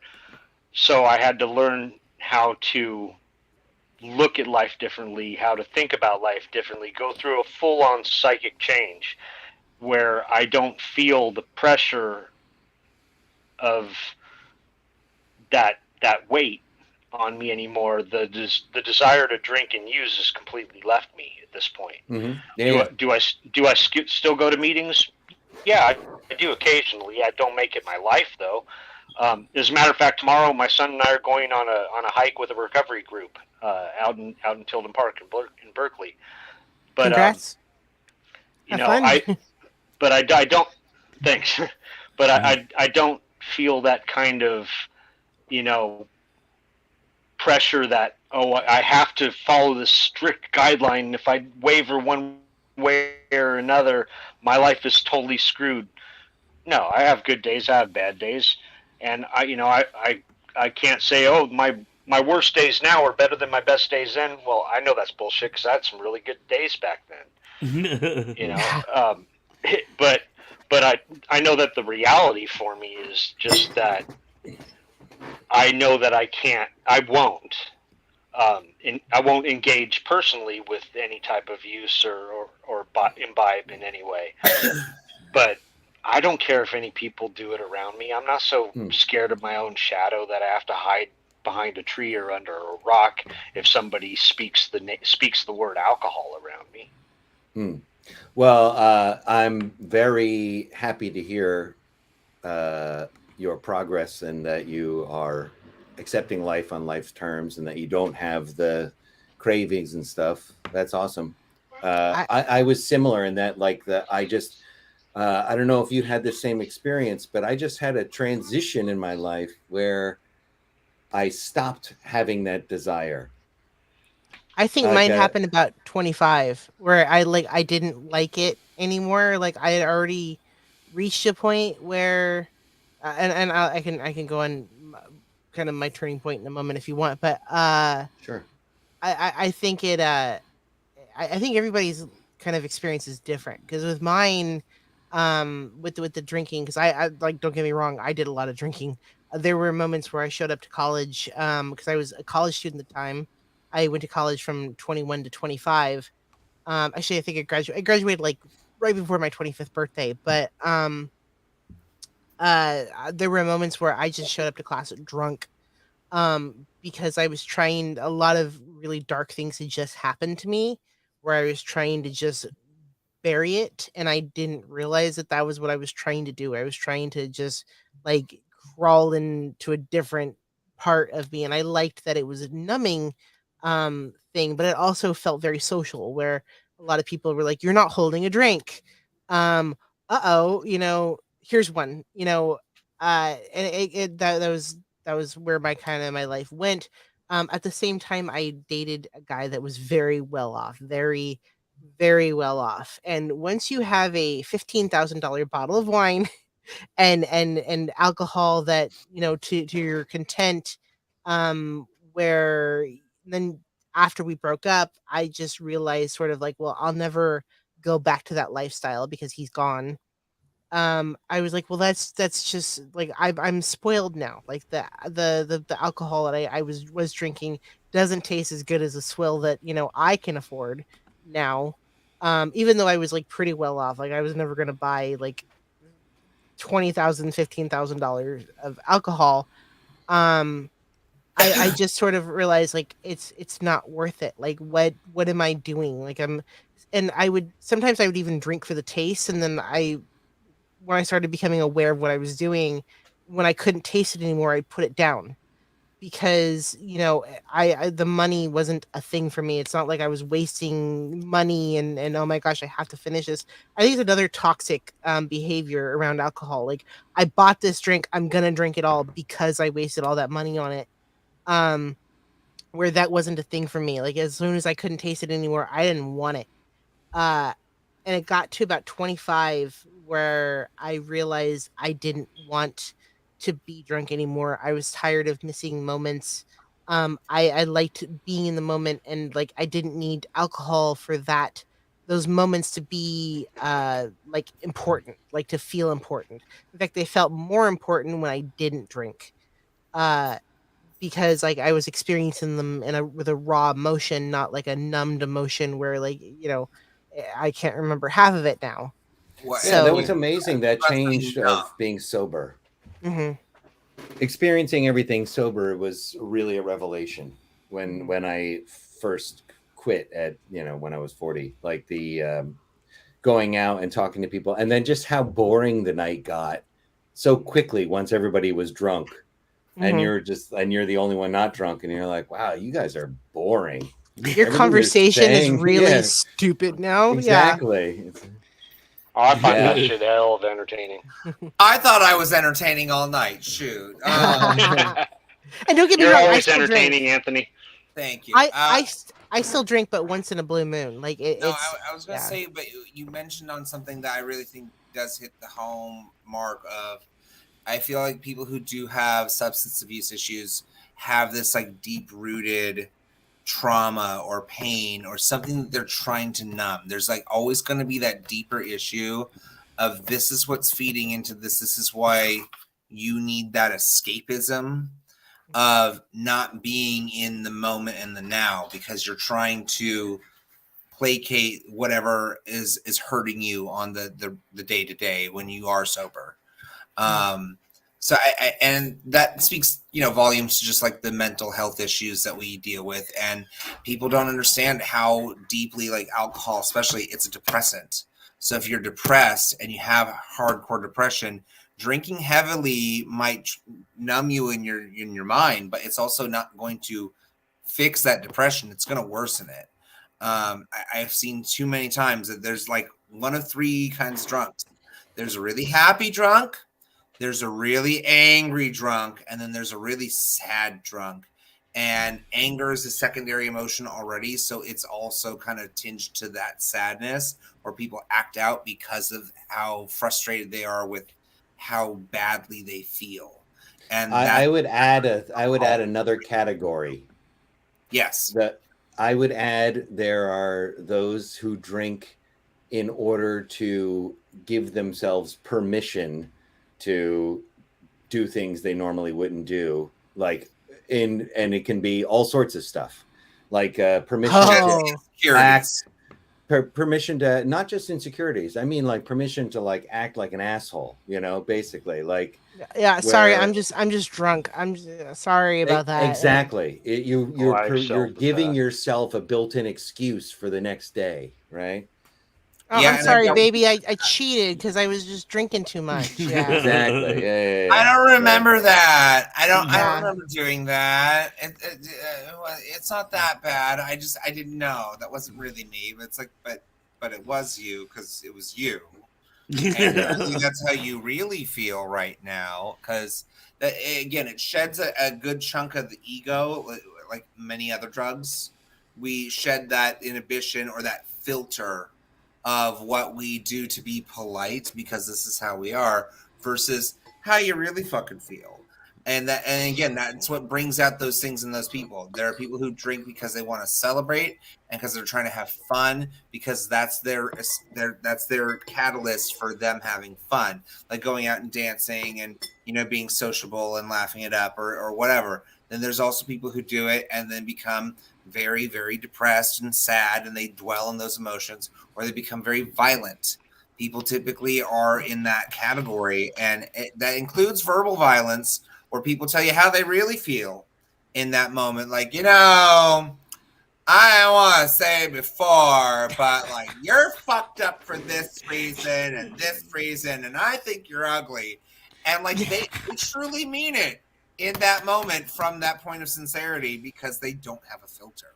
Oh, I do that when I drink too much. I start telling people what I really think. And another one that I do is I have a friend that used to tell me that he knew it was time to take me home when I started talking about the polar bears drowning. Oh God! Wow. Well, they do call it like the Rick truth and Morty and talking about Israel, right? Like, oh God, geez. It's just something he always goes on when he's drunk. Right. So have we determined, I guess, is there kind of a market for these mock alcohols and alternative drinks? Or there is. I think, again, it's very niche. I think as a bartender, again, like, I have no problem making a virgin style of beverage for anybody if they want it to be something that's not just like a soda or a water or a tea. If you want something that looks fanciful and different and fun and simulates what a cocktail does with its presentation otherwise, by all means, go for it. If you want a virgin version of any drink, I can give it to you. Right. And I think that's people's prerogative. At the same time, do I think it's going to make a lot of money? Right. I can see what Dave zeros, but not too many. I can see what David's saying about it being possibly a slippery slope there. And it can be. Absolutely. Right. What are your thoughts, David? I mean, I'm sure that there's a market for it. I think that makes more sense, like like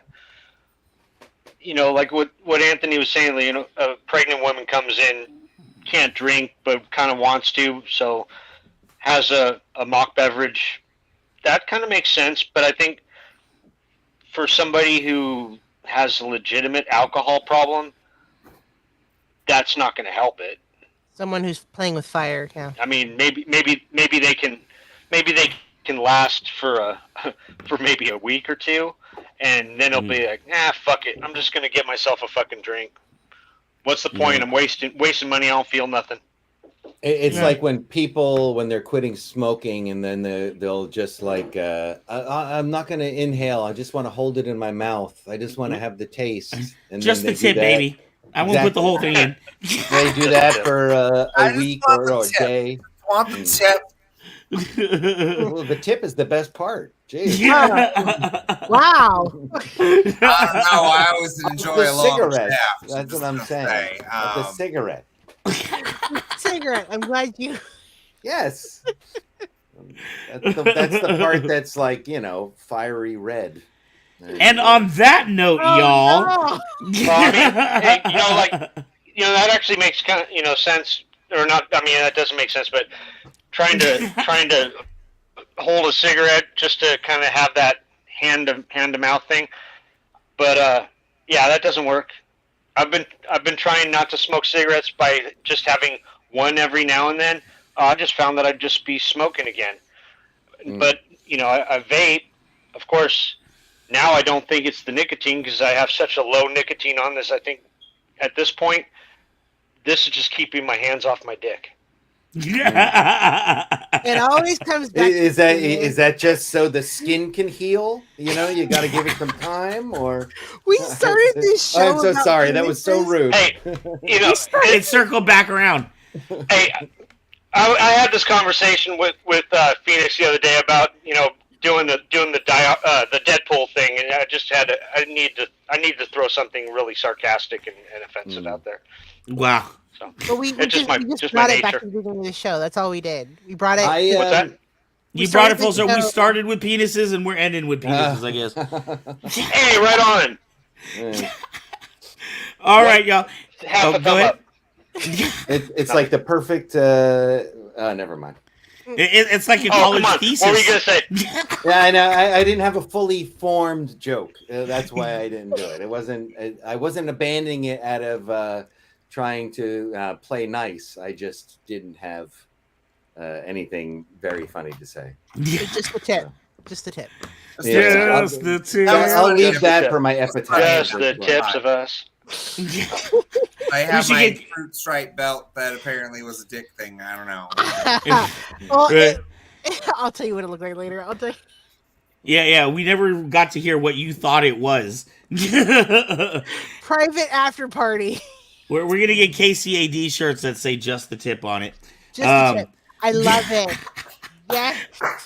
All right, and on that note, y'all, let's go ahead and we'll do our little roundabout. Let people know who you are and where they can find you, and any info you want them to know about you, Miss Phoenix. Boy.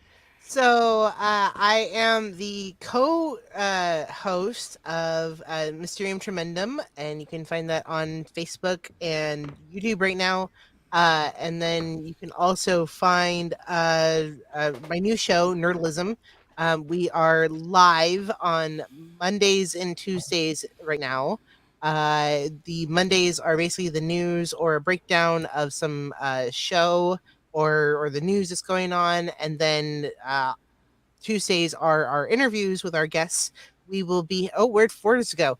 He left a long time ago. I know, right? That's something- He will be our next guest, and then there will be some surprising people that I've got booked coming in the future. So Ooh. stay tuned. It's going to be a lot of fun. I'm working on some stuff, and I'm going to be bringing some of my good friends that I'm working with very quietly on some projects that will be on. We're going to chat. Probably won't tell you what we're doing, but we're going to have some fun because they're good friends of mine. Keep us all in suspense. Mhm.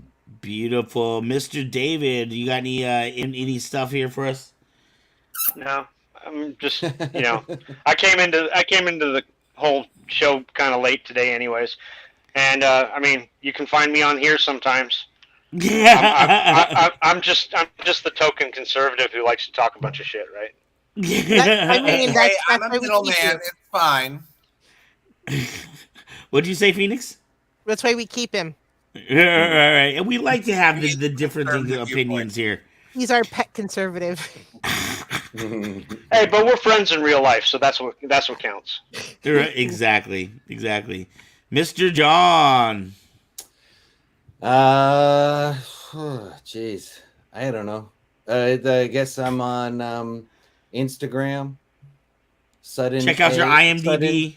Sudden _A. I don't know if that even fucking matters. To be honest with you, I don't even care anymore. I gotta say, I'm so tired of everything. I'm a little. I stayed up too late last night, so I'm a little run down. But right. I'm a little sick of the whole thing.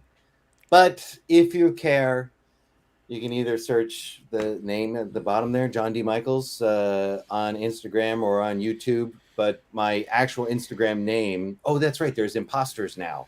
So don't search. Yeah, you got clones. It's Sudden _A. SUDDEN_A is my Instagram.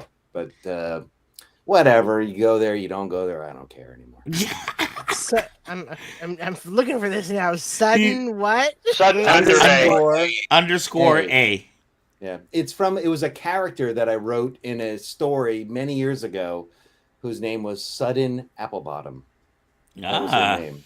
She And got so- the apple bottom jeans. That sounds like a porn name or something. Sudden Yeah. apple bottom. I mean, Definitely a gay porn name. it was quite a long What? time ago that I wrote it. Well, it's a woman. It was a woman's name. Okay. Female character. Well, doesn't mean she Anywho. can't be gay. I don't mean to make fun of your name. Yeah. Well, it's okay. Yeah, So you, it was a- you, it was you a- were right. You do need some celebrity training there, John. Like you were like the anti-celebrity. We're gonna work I'm with him. really sick of it all right now. Like I'm so tired of trying. It's such a pain in the ass. This whole industry, it chews you up and spits you out, and it. Oh, you mean Drags you in the acting is a mud fickle, and- fickle realm? Don't tell me it's true. What? mm, What? Yeah. Yeah. Well, and even when you get to do it, it's a bummer off sometimes, not always. Sometimes We it's were just- amazing, and sometimes it's a bummer. We were just talking about the darker parts of acting last night, weren't we? Yeah. Well, that's that's even a better part of it, at least. That's Yeah. add some excitement to your life. But this is Yeah. more like where it's just Tedious. well, you're vulnerable.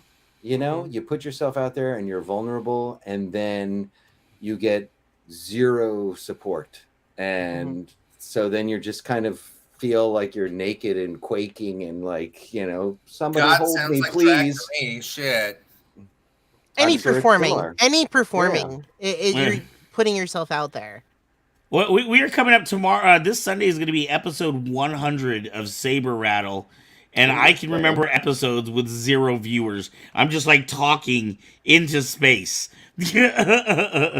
So I'm thankful for each and every person that shows up to just listen to me or my friends babble for a little while. So yes, I understand that I am a little disheartened because I'm still waiting for you to get to the States, and I'm building like a whole thing around you, my friend, because I have people that want to meet you.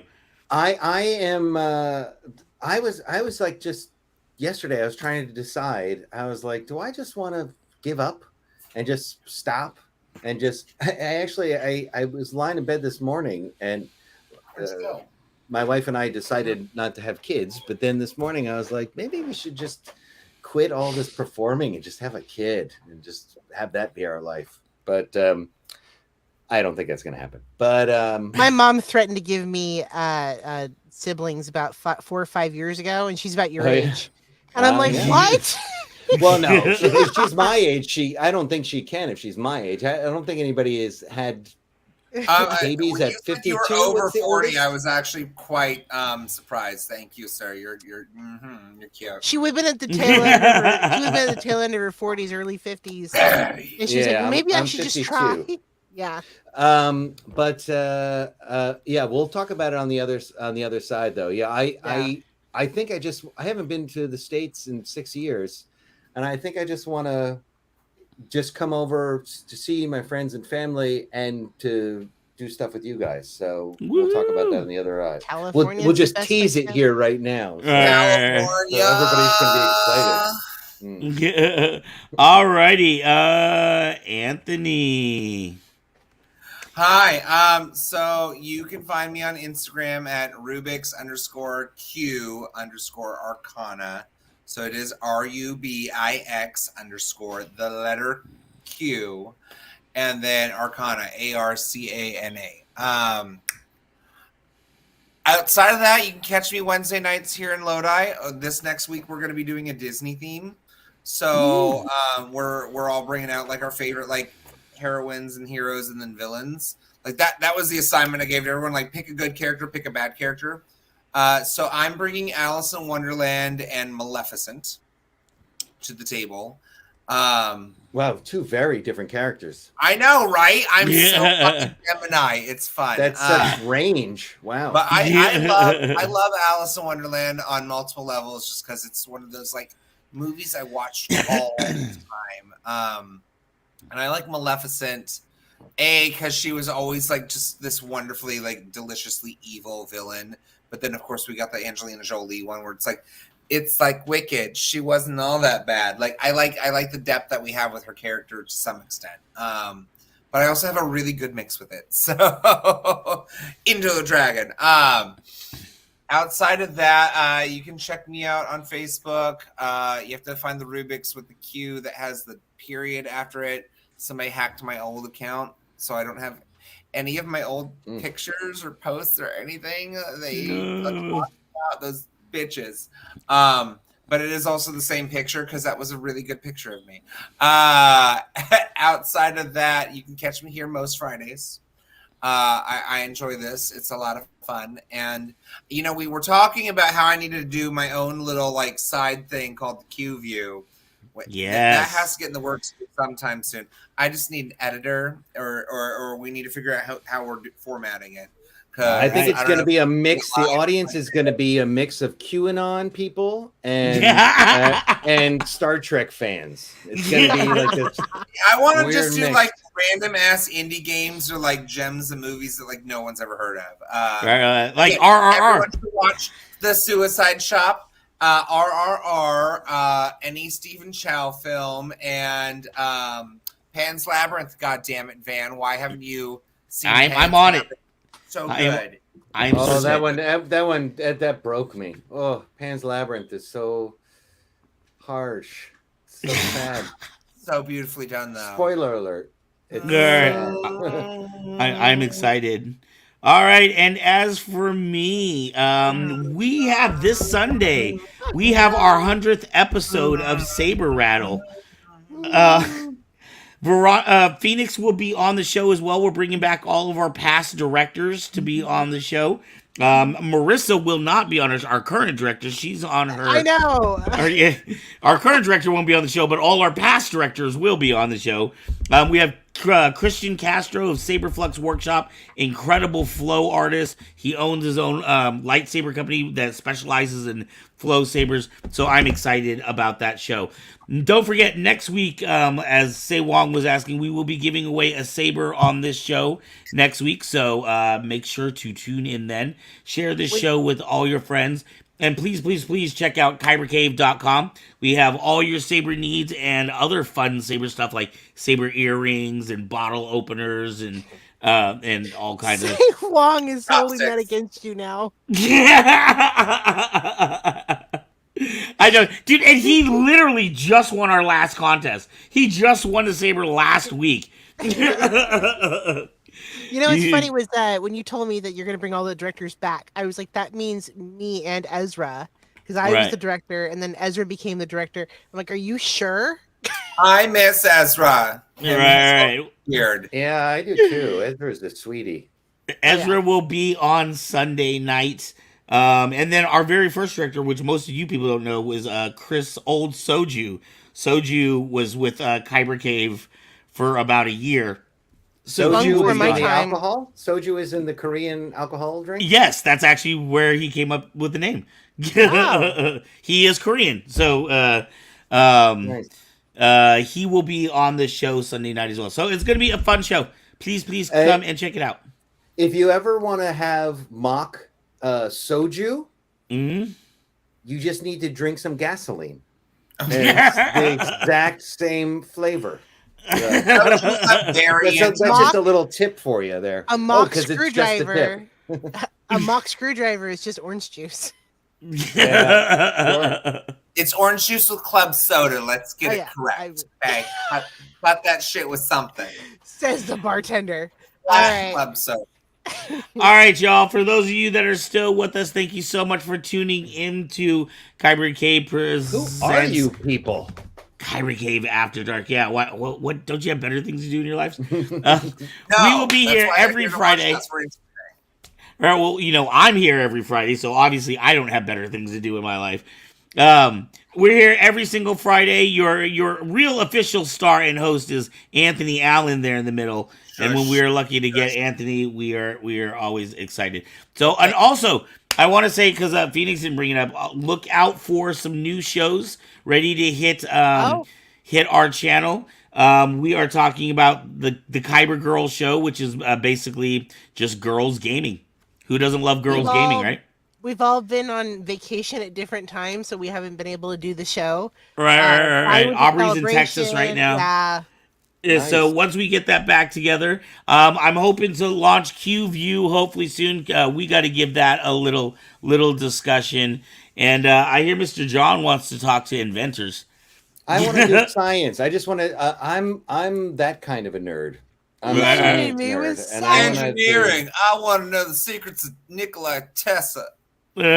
anything to do with science or engineering or computer science. I would love to talk to people about. Oh, and the original thing you wanted to do is short films. I'd also love to do, get people who want to premiere their short films or show their short films and discuss them or whatever. That'd be fun. Yeah. Ooh, I want to We'll join. see. Yeah. We'll see. Well, what hopefully we have some great things, and then we'll figure out a show for David over there. The conservative hour at Kyber Cave. Kyber No one will conservatives. watch it. No one will watch it. It's going to be Kyber Just me, you, and Crossfire. me discussing if Hank Hill approved it. We're going to call it Kyber Crossfire. Kyber Crossfire. Come down to Kyber Cave. We're gonna cook up some stuff on the grill, propane products, Yeah. I'm not And, talking propane about accessories. propane accessories. accessories. He's gonna look at me and say, "That boy ain't Nope. right." That boy ain't right. I'll tell you what. Oh man, I love it. Thank was a you good guys, one. everybody, for tuning in. Thanks to all of our wonderful hosts tonight. And if we don't see you Sunday, we will see you next the next Friday. And on the outro, this is oh crap, where is it? Oh, here we go. This is what Sunday night will look like. All right, guys, love you all. Peace. Bye. Bye. Mwah.